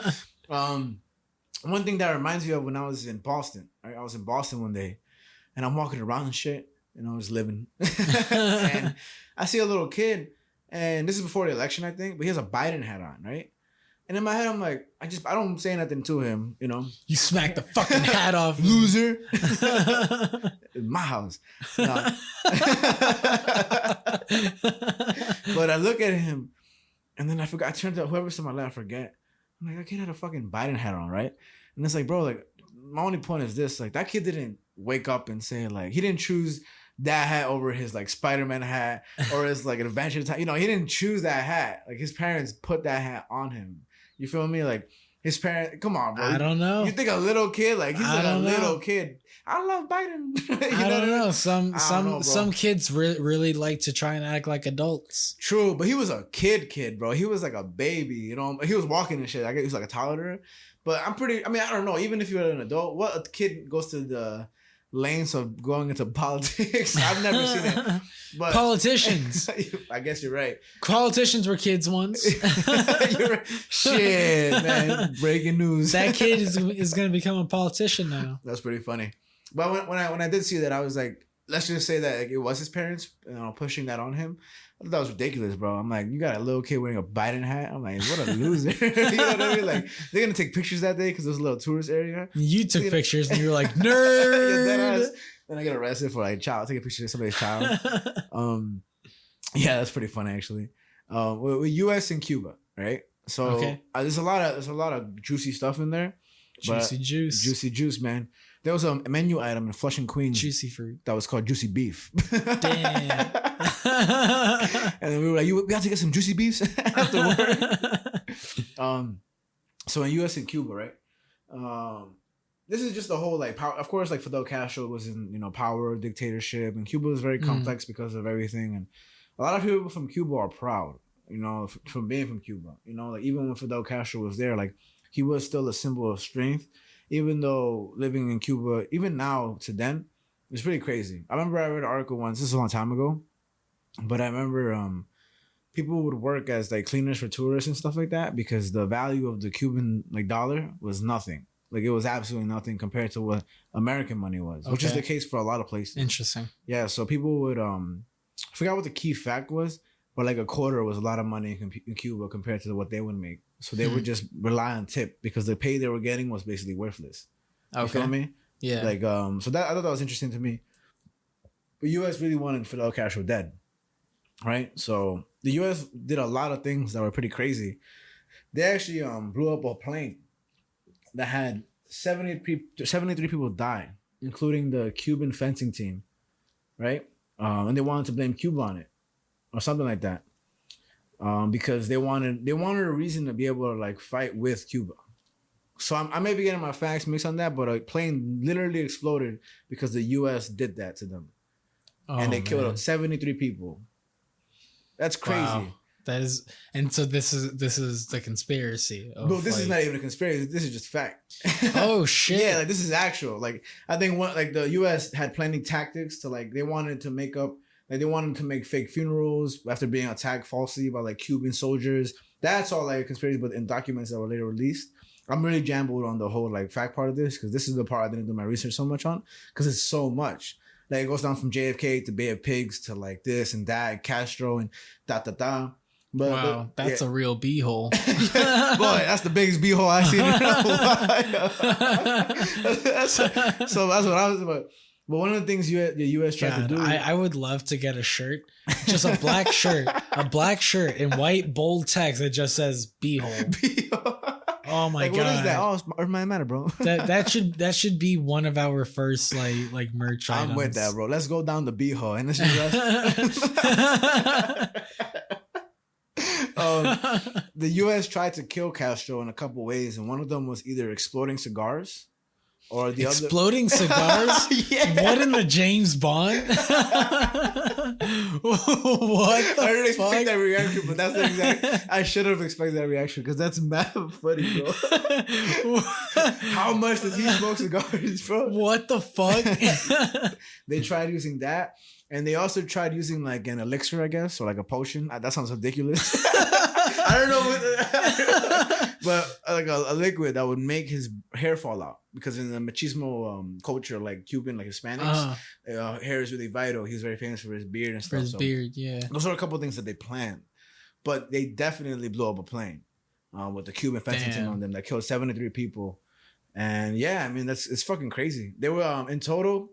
There were 632 plots to kill Fidel. And when Fidel Castro was in New York City, he took the train to the UN when he was in New York City. Oh, wow. Isn't that crazy? Like they wanted to kill him that much, but when he was here, motherfucker took the train to the United Nations. There's hide in plain sight. Like facts, honestly. Facts, man. And this is a good point I heard. This I did hear on the Joe Rogan podcast. This I won't lie. It's a North Korean lady he talked to, right? And one of the most important things that they said is that, what she said, is that North Korea does a lot of dirty shit. A lot of really dirty shit. Like after hearing that interview, I couldn't believe. Like you have a vision of North Korea, but you really just think of Kim Jong-un. You know, like you really just think of those things. But like just to get into like a really brief thing of it, like she would see people like getting eaten alive on the streets, by like their organs would be sticking like out. That's how hungry they were. Kids who die on the streets, like they mostly die sometimes because of starvation, or they'll eat rats that they let her die. Jeez. Those same kids. I mean, let me just say this: when you get meat in North Korea, you don't ask, "What is it?" And there's a lot of dead children in North Korea. Wow. Yeah, man, and it's just like. When I heard that whole interview, it's emotional, bro. Because I'm not even saying it as like, even if you don't care for Joe Rogan, even if you don't like, if you really want to learn about North Korea, listen to that shit. Because my perspective changed. And I remember when I was working, I was listening to that. I remember I told you, I was like, yo, bro, I'm just learning about North Korea. And then I go talk to a customer and I work. And they just so snooty and annoying, as most of them are. But I was like, damn, bro, like we really have it so good over here that you could be such a dickhead, like, you know? And I'll leave that as an open beehole, you know? Because I think you should look into the North Korean interview with Joe Rogan, because it's little things like that. And the ultimate point of that is that we don't do enough to prevent people that are helping North Korea. A lot of organs that are being sold, like to China and stuff, come from North Korea, like dead North Koreans. and China does a lot of dirty business, right? Yeah. There was supposed to be a documentary about North Korea released on Hulu or Disney Plus, right? Okay. But because China and North Korea are in like or something like that, whatever company is alongside Hulu is they didn't let the documentary be released. Damn. That's crazy, right? And one of the points this lady made, she said, "You guys are so big on Black Lives Matter, on Stop Asian Hate, on all these trendy things, but you still use things like Hulu, Disney Plus, even Amazon and Jeff Bezos, like little things that like have roots." And even myself, I probably use plenty of shit that's like, you know, but she's like, "You guys are so big on that in America, but yet you don't do anything for North Korea. And why don't you think that is? Because China is such a big part of that. You feel me?" China has a lot of power in the world. Oh man, China has, and they're liars, you know. Like, I know it sounds crazy, but with like COVID and stuff and everything, like I do think, and this is one of the conspiracies I do believe in. I do think COVID came from China in a lab, which it did, of course, right? But that's not the conspiracy. But I do think that it was used purposely. I do think that it was just maliciously. If they ever find out that it was and it's true, I do think we should go to war because of that. Because that's crazy, man. That's isn't that like biological warfare or whatever? That is biological warfare. And I think both parties like kind of benefit because I think U.S. and China want to go to war so bad. Like I think they want to do that. But I also think that right before COVID, there was some of the biggest protests we've seen in a while, right? And then right when those protests are getting insane with China and I think Myanmar or whatever, like, and then they had a protest in the airport and they stopped all traveling. And they saw how powerful it was, and they did it in the airport because when they protested in the airport, any crimes that would be committed against them would be camera, like recorded. I thought that was genius. You feel me? Yeah. Like if you protest in an airport, like you can't do anything wrong to the civilians because everything's recorded in the airport. It's true. It's very interesting. You have no excuse at that point. And so I genuinely think that like China or something, or both China and the U.S. like planned it out together, and like the leaders will let us go to war regardless. You know, that's my conspiracy theory. Okay. Yeah. Okay. All right. What do you think? Right. You think COVID was genuinely like an accident, or you think it was like some malicious shit? I just think it was just a natural thing that just happened. Like Could be. Like I feel like the closest thing it's like, you know, it came from bats or whatever. Oh yeah, like wet markets and everything. Yeah. True. That does make sense though. Like, isn't there like mad cow disease and stuff like that and all that, whatever? Yeah, and things like that. Like, I mean, that's what I believe. Okay. Like, okay. I like and this podcast. No. Nothing crazy for me. Okay, that's fair though. I just think it happened, like, and that's that. Mm-hmm. Like, I don't like really believe in conspiracy theories because you know, for me, I'm an atheist and things like that, and it's just the way that I see the world. I only believe in what's right in front of me, like facts. Yeah. Okay. And so it's really hard for me to really fall down that beehole and really believe in these conspiracy theories to a full extent. And I think like no.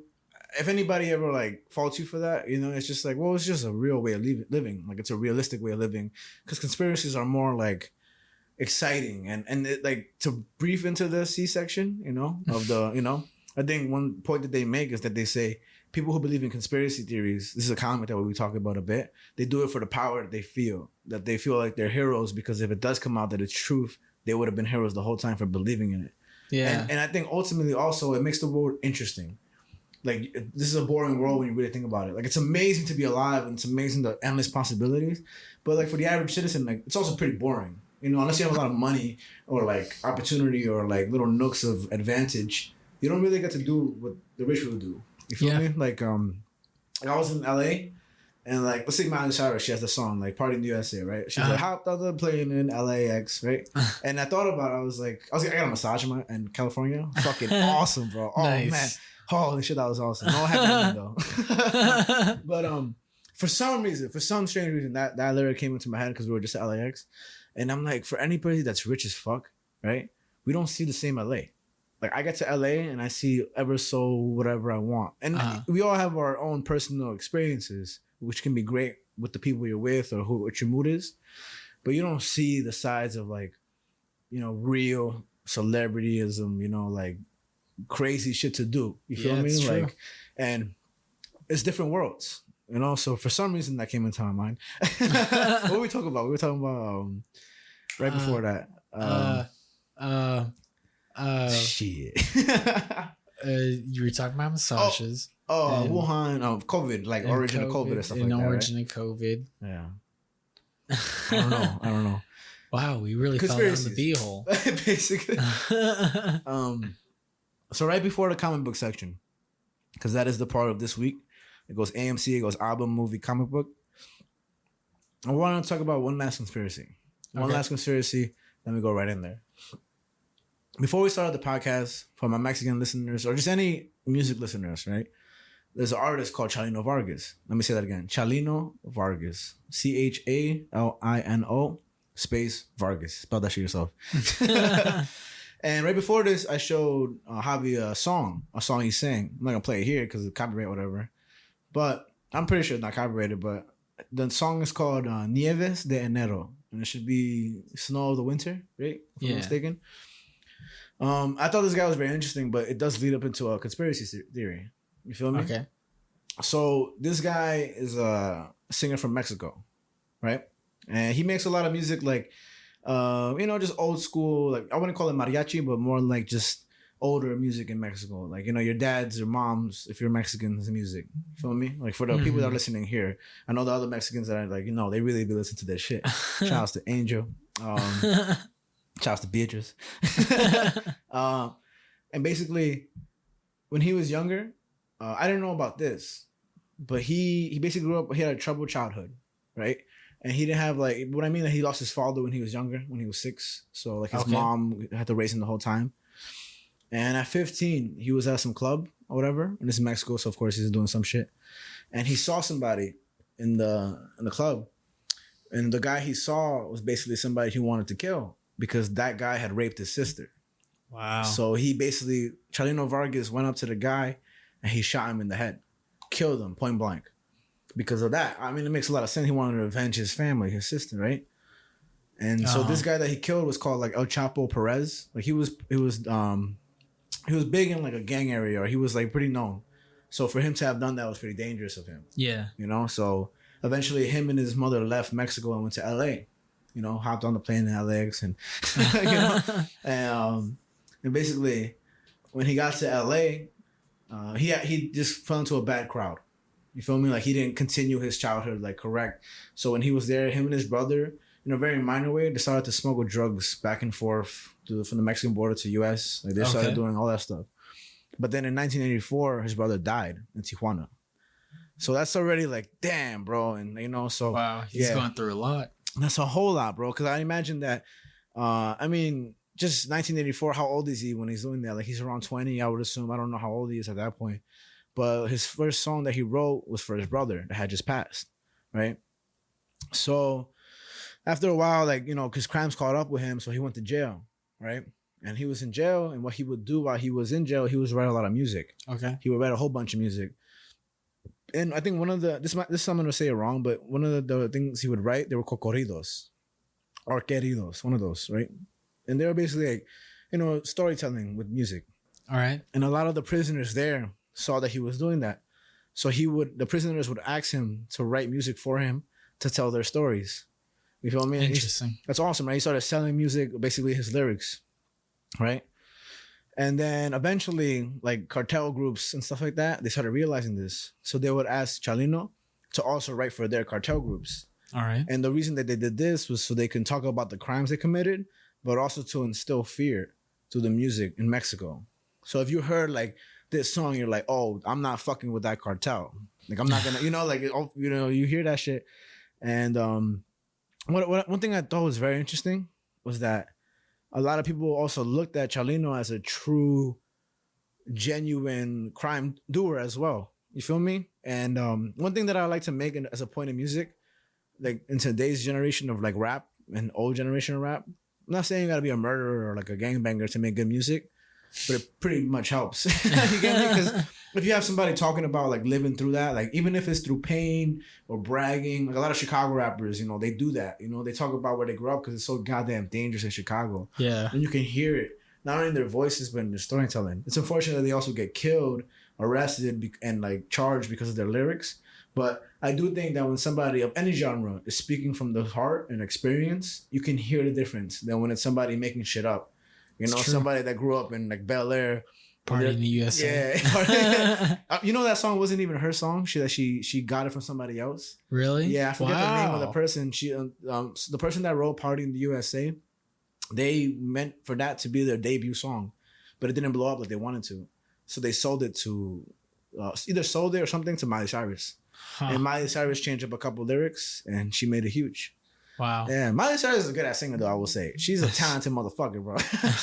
But I didn't know that. I learned that in LA. Yeah. All right. So basically Chalino is selling this music, writing lyrics for cartels, and in my head, you also gotta think like that's a bad idea. You know, anything you do with gangs, like if you're doing one thing for one gang, the other is looking at that. You feel me? And if you're praising one cartel group, the other's looking at us like, hey, what about us? Right? Mm. So with Chalino, he wasn't a good singer, quote unquote. They didn't like how he sang, right? So eventually he started to write songs and other people would sing it, you know, and he really didn't like that. Not because it was jealous or anything, but he just thought that people were butchering his music. People thought that he wasn't being like, they were making his lyrics disgusting with their voices. They weren't singing it correctly. So he said, fuck it. Lyrics matter more. So I'm just going to sing my own music. All right. You feel me? So at one point in 1992, he's singing on stage and a guy in the crowd goes up to make a request for a song. You know, everybody lets him through. He goes. That guy ended up shooting Chalino in the side of his like body. Wow. And then Chalino started shooting back. So they started. He had a gun on him? Yeah, oh bro. My God. They both started shooting back, everything. And so basically there was so much shooting going on that 10 people got injured and one person got murdered. Holy shit. Yeah, because they were missing like a motherfucker. You know? Oh my God. Stormtroopers. Yeah, basically. and the shooter who went to go kill him, he actually ended up shooting himself in the face because somebody grabbed him and he shot himself in the face. So he's dead, right? So after that, this guy's popularity skyrockets. Now it actually goes up. And his records are selling. He's making a lot of money. Like he's living, bro. But one thing that he didn't like is that because he's done crimes in the past and he's wrote for cartel members in the past, that he it's bad for his name to be out there so much. Yeah. So so that was bad for him. And then one day he was in Sinaloa, Mexico, right? And he's performing. And once again, a person goes up. And if you've noticed in that video I showed you, somebody passes him a note in the beginning. Yeah, he was like really reading it. Yeah, and he reads it, right? And some say, because nobody knows what's on that note, some say that a cartel member passed it to him. And what it said is that you're going to die tonight. And so if you notice in the video, like he reads it and he starts like touching his face. He's like, you know, and he's like, but then he starts singing. And he sing like, you know, I personally, I've always liked this music. I love old Mexican music. I very much love it just because, I don't know, this is a groove to me. It's like, really, you know. It's a bop. Yeah, basically. But one thing I thought that was really amazing is that whatever he read on that note, right, whatever it was, he read that shit and he was like, fuck. But he just performed his ass off anyway. You feel me? Like he just said, fuck it. Like I'm just going to keep going. That night, or maybe the night preceding, he was driving away and some cops pull him over. Cops pull him over. They say, hey, like I got the police chief here. They have a little conversation, but eventually he goes with them. And that's the last they've ever seen Chalino Vargas. What? Later on, they find him blindfolded with the rope burns on his wrists and 2 execution shots to the back of his head. What? Later on, they find either his son or his brother in the same position because his tire had blown out and he's also murdered. And so the conspiracy there is that, first of all, it's a crazy story. What the hell? and it's gaining a lot of popularity today. Ultimately, like the conspiracy is what was in the note. Who killed them? Why'd they kill them? You know? I was at during Thanksgiving or something like that. Or before something happened. It was like my aunt's birthday. They were putting Mexican music on, right? So I've been spending a lot of time with my family. I've been grateful, pretty happy. Nice. And they started playing that, and it's like, who's Chalino Vargas, right? And they're like, oh, that's the guy who. I didn't know nothing of this, right? And then he pops up again. And now a lot of people are talking about it on like Instagram, and like they want a Netflix documentary. And I think it's really interesting, and I hope that we're like talking about it like now that we are. I hope that they do eventually do it, so you can have the source here first. Because aside that, like for me, my favorite part, like before I got here on the train, G Train, shut up, shout out, shut up, Shut up, G Train. shut up, G Train. I was listening to the music, and I was just, I found myself again. Like I remember one time when I watched Narcos for the first time, I watched the whole thing in one night, right? And I woke up. My God! I watched the whole thing, and I woke up. Well, I didn't wake up. I just stood up. So inspired, bro. And I know it sounds crazy, but I was like, what this man did, just cause. Just how powerful this motherfucker was. Of course, it's dramatized. What is it? Dramatized? Dramatized because of the Netflix and stuff. But the story is still very real. You ever seen Narcos? Yeah. Oh my God. I've seen bro. the first season. That's it. That's all I've seen myself too, and I love it. And I know. I remember I told my mom she's making tamales in the morning. She rose really early. And she was like, well, you shouldn't idolize people like that. You know, those people are bad. I'm like, no, but it's not even that I idolize him. I just idolize the craft, you know, like the will to do that and to rise to power in a time where like it was up for anybody's grab. It's hard to do it today, but there are definitely still Pablo Escobars today. You feel me? Some just wear suit and ties and some just are hidden. You feel me? But when it comes to this, I mean, the cartel you can never mess with them. You feel me? Yeah. Everybody's scared to go to Mexico because of that. It's unfortunate, but it's true. It's true. But yeah, so like that's just a cool little story and the conspiracy, you know. So what do you think about that? What's your thoughts, bro? Wow, that's pretty wild. I didn't know where that was gonna go. Man, so he got shot on stage and didn't die from that. He didn't die. Apparently he got shot on the side, but there was just a shootout, but he survived. Wow. But and did the other guy ever get apprehended or anything? No, like I remember that? he shot himself in the face by mistake because somebody was shot himself in the face. Well, somebody tried to like grab him, the one that was shooting Chalino, that went up on the stage to shoot him, right? Not the note one, the other guy. Okay. And when they were trying to hold on to him, he accidentally shot himself in the face. Wow. And that's crazy because like say they had caught him or something, maybe there would be some info and stuff. But yeah, I mean when it comes to police in Mexico, like the corruption is super true. So so who would know? True. Damn. But that's what I mean in terms of like his popularity rose because people like that. Like if you actually commit crimes, like I murdered somebody and you get away with it, like people and you're bragging about it in music or something, like people like that. And he had actually murdered people. See, the one thing before I like looked him up, I never knew he committed crimes before. I thought he was just a singer, but he's always been committing crimes. And he killed somebody at 15. He's been smuggling drugs. He's done shit for the cartel. Like who's to say? Like I kind of felt bad for him at first. But I more so feel bad for the music he was putting out. Because even if you don't listen to that music, like next time you do, like if you're ever interested, I'll send you a link. Listen to it. And for me, like, I just genuinely think it's good music. And I really like that he said, fuck it. Like, if you guys can't master my lyrics, I'm going to do it myself. Yeah. That's fucking badass, right? Like, for me, it's, I've always thought. That's a real, I'll do it myself. Yeah, basically. Like, and it matters, I think, to all musicians that no matter how you sound, like, just do that shit. You feel me? Like, because you make your voice original, you know, like there's people who have voices and some people who are like the radio guy to the Beatles, like you guys don't like your sound, and then they end up being some of the biggest members in the world. You feel me? Some people just don't know, and so I think he knew himself that my lyrics are too strong for you to even like touch my craft. And one of the quotes he said was basically, "I don't sing, I bark." I bark. So bork. and that's my little like section of conspiracies. But I really think that story is interesting, and I feel like if you're Mexican, if you're anybody, if you're a human being that just likes the stories, but if you're Mexican and you like the type of shit, you know, just look him up, YouTube him. There's a bunch of documentaries now. Wow, yeah, that's really interesting. Yeah, bro. I think it's one of those like it's with the plane story, the Del Cooper. I'm gonna look at that later because that shit looks so dope. But that I really like that story, and I'm very grateful that like universe type shit just came together right now, so I could tell it. Because now we got on the motherfucking recording. and now, we're here. Ooh, it's clear. Ooh, my God, it's severe. It's severe. I'm down for the count. Oh no. So we're on the C section. That's so funny when I say C section of A.M.C. right?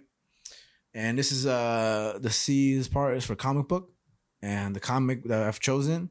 But, you know, I chose it because Javi put me on, because Javi is an avid comic book collector and reader and illustrator and writer and et cetera, et cetera. Not only does he create, but he intakes the art that is comic books. And I feel like with comic books, well, I mean, it's just not as common. I know a lot of cool people. Again, I said this in the Mask NYC, check it out. But the person that you see with a comic book, you should be their friend, because those are the coolest people you'll meet, in my opinion. A lot of my friends read comic books, but Javi really is a motherfucker that reads comic books, like modern ones and old ones. And one of the ones that he mentioned was Department of Truth. And that's the comic book we're going to be talking about today. So if I could ask, tell the people about what Department of Truth is, because I'm pretty sure not a lot of people have read it. Okay. In my opinion. I'm sure the people that did, you're badass and I respect it. But I haven't read a comic book probably since forever. I think it's doing pretty well, actually. Yeah? Because it's written by James Tynion the Fourth, and he's one of the biggest writers in comics right now. Gotcha. So I feel like a lot of people are buying his stuff. Nice. So I think the book is doing pretty well. Nice. And I'm in my old bubble when I say that. So I feel like the people I know personally just don't read it. But no, for sure. I'm sure it's doing amazing. And that's so cool, man, because it's a different section of world for me. Yeah. So go on. And I mean, so pretty much the Department of Truth, it's a world where, very like ours, it's full of conspiracy theories. Yep. And in real world events and whatever the case is. And in the Department of Truth, we live in a world where if you believe in something enough, it actually changes history and changes time to make that thing true. And so conspiracy theories are dangerous in this world where if enough people believe in conspiracy theory, it becomes real. It becomes true. And so the Department of Truth is a secret organization that makes sure that conspiracy theories stay conspiracy theories. The quote I got from the comic book is from Lee Harvey Oswald, and it says, the more people believe in something, the more true it becomes. The more true that thing becomes, the more reality tips in the favor of the belief. I just want to read that because it's exactly what you're saying right there, and I think that's pretty cool. And you heard him right. That was Lee Harvey Oswald, folks. Yeah, the person I thought assassinated Abraham Lincoln. he assassinated JFK, right? Yes, sir. There we go. But I remember, so we read volume 1, right? Well, you've read more than me, but I've read only volume 1, which is 1 through 5, right? Yes, sir. And when I was reading it, it wasn't apparent that it was Lee Harvey Oswald. Also, spoiler alert, like OD, because like we're gonna get into we're talking about it. We'll talk about the issues. Yeah, basically.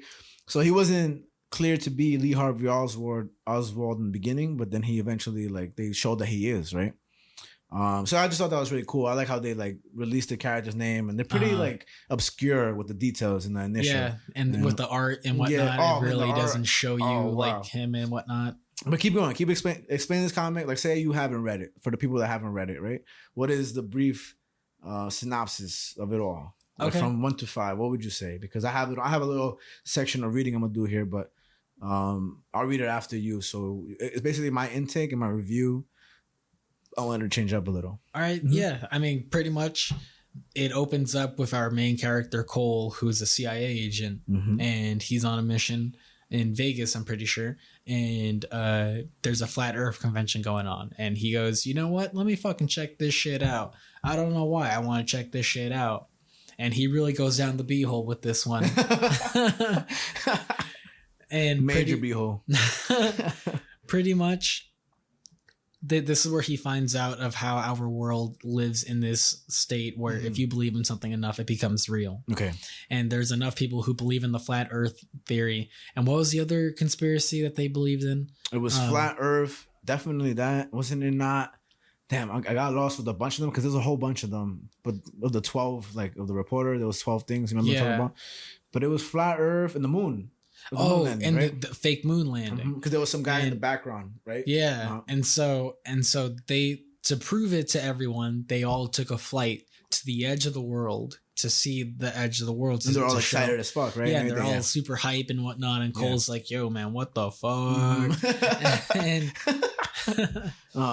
And he fucking sees the edge of the world. He sees a giant like ice barrier or something like that at the edge of the world, and it's real. The world is flat. Yeah.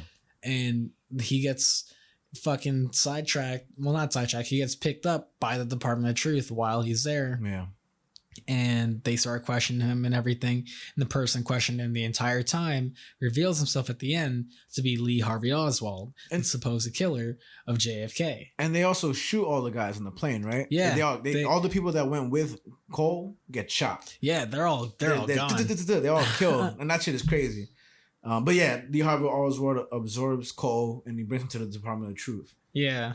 Okay, continue. And then what I think what the book does really well is that it's not afraid to be a little different, where it really sidetracks itself and really delves into these little sort of like side stories. Yeah.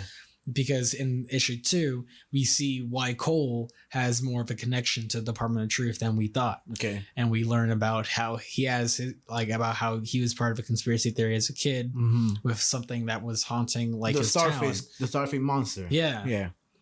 And so that there's that going on and whatnot, and you kind of get a little more insight into Cole, and it really teases like, oh man, like Cole's gonna want to go after this guy and whatever the case is and find the truth behind this or whatever. This is motive almost, right? Like, yeah, like this is gonna be his character motive moving forward. You're pretty sure of it.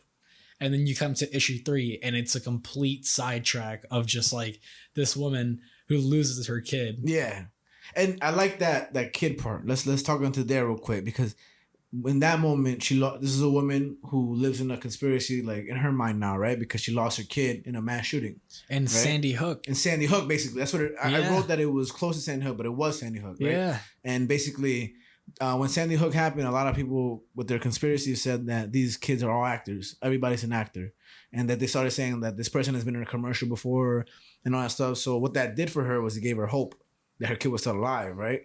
And then she got a flash drive, what was in it, from like the guy with the hat, right? And basically the flash drive she got was basically, let's say, just sum it up as evidence. And she held on to the hope that her kid is still alive. And so what the Department of Truth did was they broke into her house, right, or something, and they didn't knock her out or something.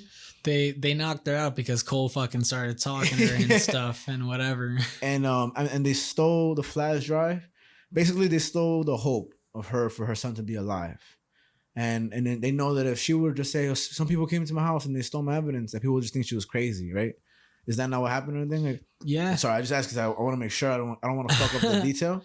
But I remember Cole having some sympathy and saying, yeah, we did what we did for the reason to not let these conspiracies go further.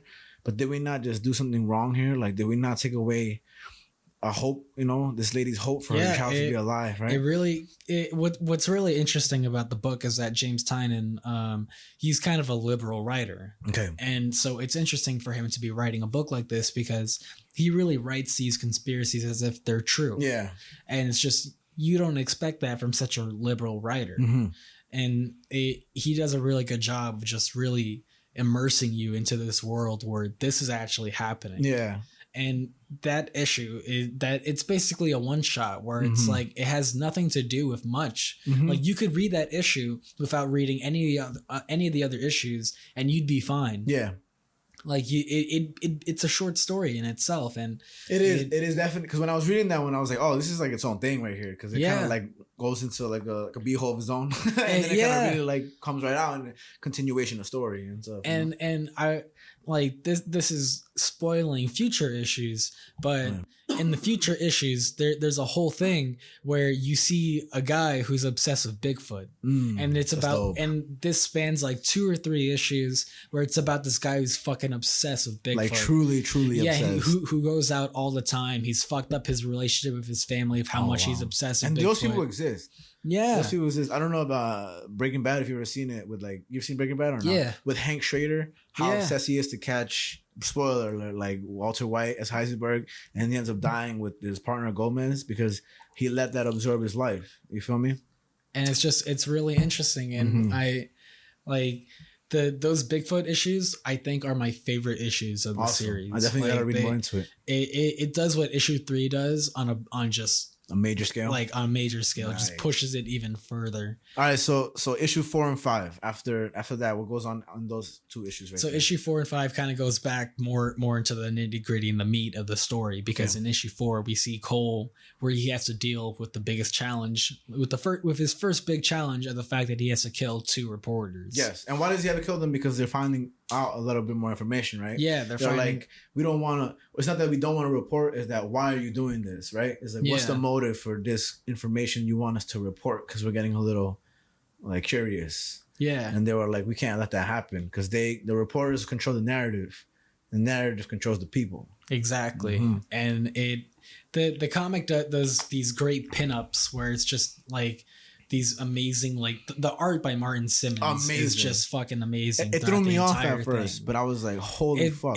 The art is really cold and distant. Yes, that's it. And it really makes you look at it at like, you really feel like an outsider reading the comic. Like you're immersed, but you feel like you're just observing everything. And it does it so well where you have these pinups and all these texts that the lettering is also great. Yeah, I mean, it's just, I feel like I appreciate it a lot more because like little by little, I'm picking up on the things you're telling me about comics and stuff. And I can see what you're saying. Like, I like how you said that. With I literally just forgot now, but when you said it, like how the cold and was it the artwork? Distant. Like that's exactly how I felt. I felt like I've never seen artwork like this before in my life. And I'm a guest. I'm a guest right now, and I'm trying to really pick up what the fuck is happening. Because not only is the story so like weird, but the art is so different. Like, you know, like, I like that. I like that a lot. Cold and distant is really perfect. And then keep going. So the 2, so Cole has to shoot these 2 reporters, because if they were to go forward with the curiosity, it would just ruin everything, right? Exactly. And then what happens next? and Cole fucking does it. Yep. That issue ends with a bang bang. Yep. And what does he say before he pulls the trigger? Fuck. I wanna tell you, but I really forgot that part. Well, before Cole pulls the trigger. Yeah.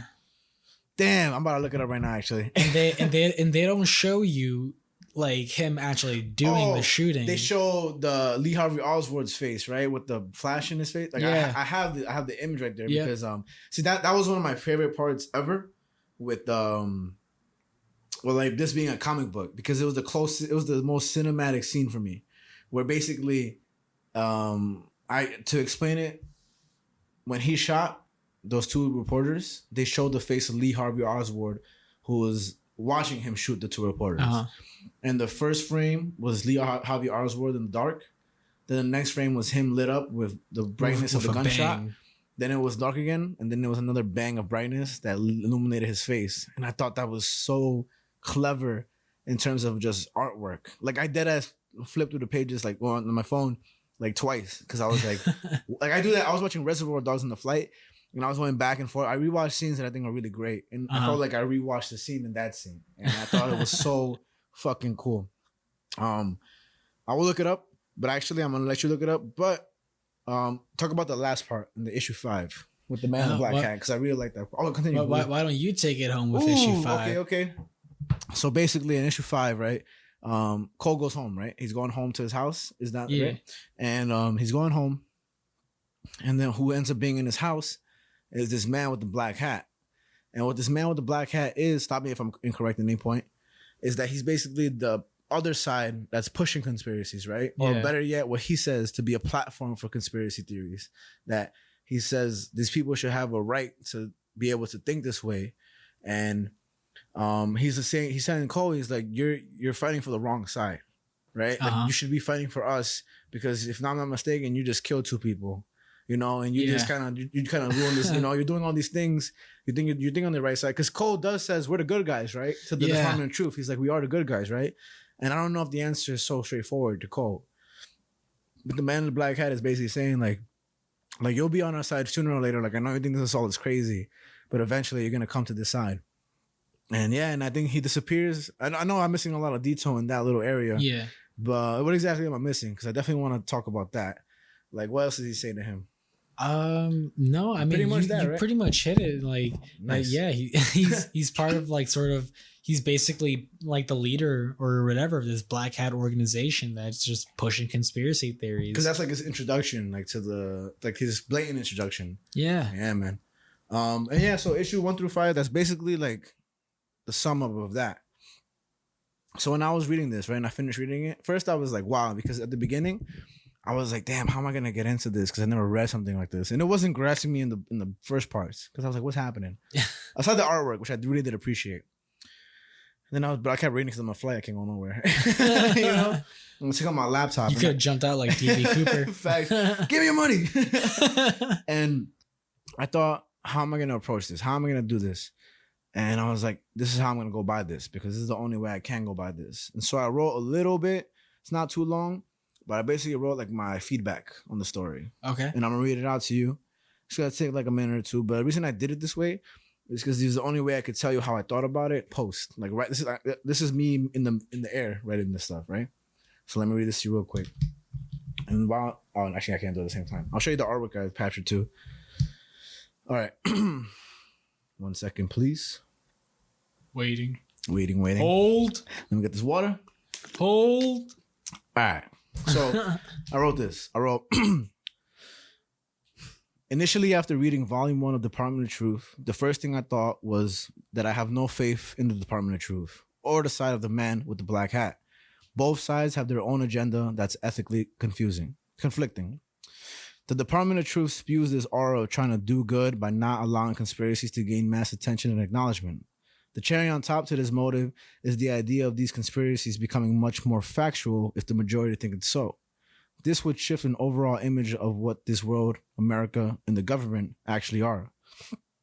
Yet, the department's track record from the beginning to the end of Volume 1 has involved murdering reporters who seem too close to the truth, and has also intervened with the situation of a mom who lost her son in a mass shooting, Sandy Hook, an event similar to Sandy Hook, but it is. She had lost her son, but later became convinced that her son was still alive because the conspiracy of the shooting being staged was brought to light. In short, she had gathered evidence that pushed this idea of the staged shooting, but the department infiltrated her house and removed the evidence, that hope. All this done in the name of protecting the outlook society has on itself, right? Yet, the man in the black hat says, these people have the right to believe in anything they want to because it's their right to do so. To give this ideology a platform is to raise their voice to a ground that is equal to those speaking on what happens factually, those against conspiracies and conspiracies. Basically, they should have the same amount of voice the Department of Truth has. Uh-huh. All this leaves me at a stalemate to resist both sides, the department and the black hat, while also accepting them. For every convincing point, there is one that counteracts it, very reminiscent of a conspiracy that cannot be called false until proven 100% wrong and unable to become truth if there is no blatant evidence. I think we all resonate with Cole, especially in today's day and age, but we would never want to be in the position he is in now. So that's what I kind of got off reading the volume 1 and everything. Okay. Yeah. Okay.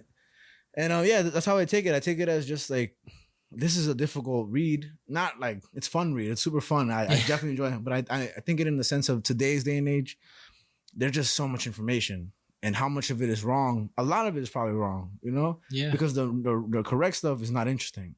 You know, the correct stuff is just too, like you said, like you live in a realistic manner way. So when you look at the facts, it's like, that's just truth, man. But when you think of like, no, Bill Clinton and Epstein, and they even talk about Epstein in the Department of Truth, and it's true. Obama being Muslim and Kenyan, and all these things that are like, hey, let's put that in there type shit. And I don't know, it really gave me this different perspective on at the very least in terms of literature, where you can take real world events and then put it into a story. Because this is a lot of recent stuff. Yeah. Yeah. When did it come out? It started in 2020, I believe. That's so crazy, bro. For some reason, when I think of comic books, I think they come out like 10 years ago. But that's the beauty of this comic book. And to all my non-comic book readers, I think like it really shows comic books are going nowhere. Like absolutely nowhere. They're really, I was oblivious to it, but reading this and like even watching Star Wars, like there's a lot of art that I'm like lost of, you know, and I think it's really cool to step back. I only say step back into the comic book because it's still like reading pages. For some reason, I think reading is so old school, but it is definitely here, and this is a really good read.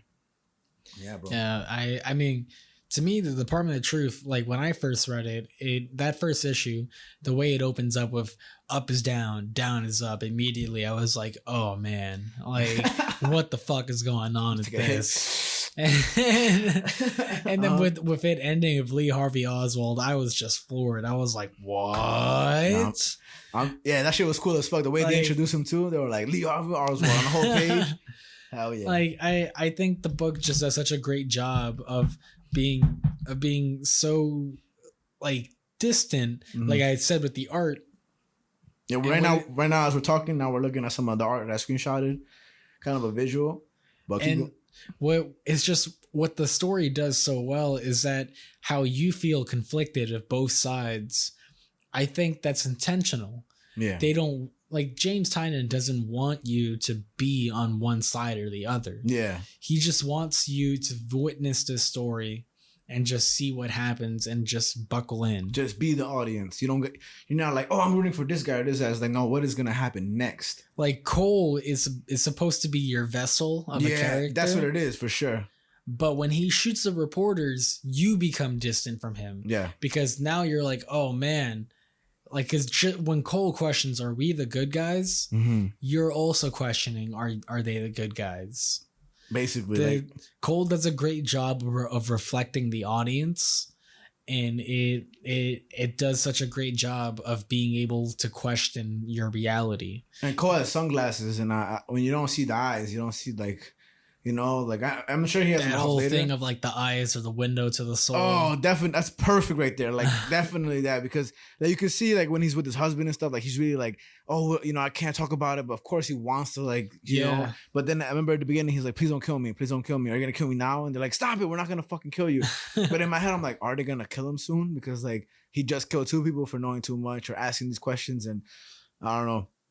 I thought that was very interesting. But I think you're spot on with that. Like he is the vessel for all of us in terms of reading this, and like we really we want out, kind of. You know what I mean? Like we just want to go back to not doing this stuff, but kind of seems like he has no choice in doing all these things. Like Cole kind of just goes with the flow. The art has such a great job of like looking realistic but cartoonish at the same time. It does, and a lot of the art sometimes like there's so much over it. Like there's so much like color and like I won't say scribble, but like intentional like massacre within the art, but it's blatantly clear what they're trying to show. Like right now we're looking at a frame of the mom. This is the mom when everything was taken from her, isn't it not? Right here where the stuff is taken from her. Also, no, they tell her that her son is dead. Yeah. And she says, no, he isn't. No, he fucking isn't. And she's screaming. Her eyes are wide open. The whole page is red. And her mouth is wide open. And you can see how angry she is for the fact that they told her son is dead. And she really doesn't believe that. And that's how some conspiracies are. Like some conspiracies will not like let go. And like I know that sometimes like with people on 9/11, right? Like they'll say it's a conspiracy, but they disregard how probably that makes people who lost people on 9/11 feel. Yeah. Like, do you think that if you lost somebody on 9/11, you're more likely or not likely to be a conspiracist? I would say more likely. More likely? Ooh, that's tough, man. I think you have no room to care, you know? Interesting. I think if the news is like Al Qaeda did this in the Middle East, you're just like, fuck those motherfuckers. They killed my this. You know what I mean? And, and I feel like people who are conspiracizing, whatever, I don't know if that's the right word. Like they're the ones that are just saying like making a game out of the truth. You feel me? But it could be either way. I haven't asked a lot of 9/11 victims, admittedly, but the artwork is tremendous. Absolutely tremendous. And this was the first time I got introduced to Martin Simmons' art, and I was like, wow, this shit is just insane. Nah, it's definitely beautiful. And man, I think it's good to like, to me, this is an eye-opener in terms of how you can make your comic books really have their own fingerprint in terms of like appearance, not just like the storyline, because of course the storyline is crucial, but the whole point of reading these comic books is to take in the artwork as well, you know? Yeah, because like a lot of people, they praise the writers for comics, but at the end of the day, it's the artist that does a lot of the work. Yep. Like the artist is the one that's actually putting things on the page here. The visual interpreter, you know? Yeah. I think that with movies, when people are like there's a sad scene in a movie, right? Like, and you're like, oh, I'm so sad. Like, you know what? Like, why do you think you're so sad? Because the violin is killing that shit in the background. Yep. Yeah. It's the vibrations of like the sound, like why are you scared? Like ding, ding, ding, like in a violin, or like anything. It's because the music is like intertwining with the storyline and the actors and the lighting and the writing and all this stuff comes together to make you feel that one moment for a split second. This comic is just a perfect blend of the art and the writing. It's I love this comic. It's so good. Yeah, man, it really is. I'm upset we only looked at the first 5 issues. I know, man. We could have. I was thinking I should have read more, but I couldn't download it on the plane. But I definitely am gonna read more into it for sure. Like this is just like opening the door into something that's so much more. So I definitely want to look into it. But I also think it's a awesome like beginning for me, especially with comic books, because I feel like this really like in the beginning I was more like okay, and then towards the middle I was like flip. I was just like, flip writing and shit and. Yeah, like, and I just really enjoyed it. I never thought I would read a comic book, and thankfully it's the end of the year, so next year I could read a bunch more, and I'll definitely read more for sure, you know. But this A.M.C section is helping a lot, type shit. Hell yeah, yeah, man, yeah. So, and if you ever want to read the rest of the issues, I got them, boy. Hey. That's it. Let's go. Definitely will though, to be honest with you, because I want to see what happens. I want to see. We're getting America. Oh God, I can't stop thinking about those Bigfoot issues. They're so good. I gotta get to them. So we can talk about it on the next Earth Mind Matter. They're so good. Hell yeah, bro. Man. But that is the final section of this podcast. Is there anything else you want to address, talk about, think about? There's one thing I want to address. It's really important. What's up? We'll never know. I forgot. That's the end of this podcast. Shit. You'll find out in 2 weeks. What will Javi say? What will the entertainment section be next? First of all, the beehole shit is mad funny. That shit is dumb. If you're not laughing at the beehole, go fuck yourself. I'm serious about that beehole shirt. We better make that shit. If you guys want the beehole shirt, if you want the beehole, just let us know. I would love to sell that shirt. That would be funny as fuck. But this was what happened on Earth. In our minds. And why it mattered to us. Me, Frankie, and I'm Javi. And yeah, man. So thank you guys for listening. We're working on the social, coming very, very soon. Yes, after this, man, this is the beginning, like officially. Like, but I think they've been flowing pretty well. I figured if anything, when we start on the official first episode, with these first 3 episodes, they can be like bonus episodes that will release later down. That sounds like a good idea. Later down the line, where it's like, look at what the show was like when we started. The initial, right? Yeah. I think I got my swagger back. Gotta get my groove back. Oh shit.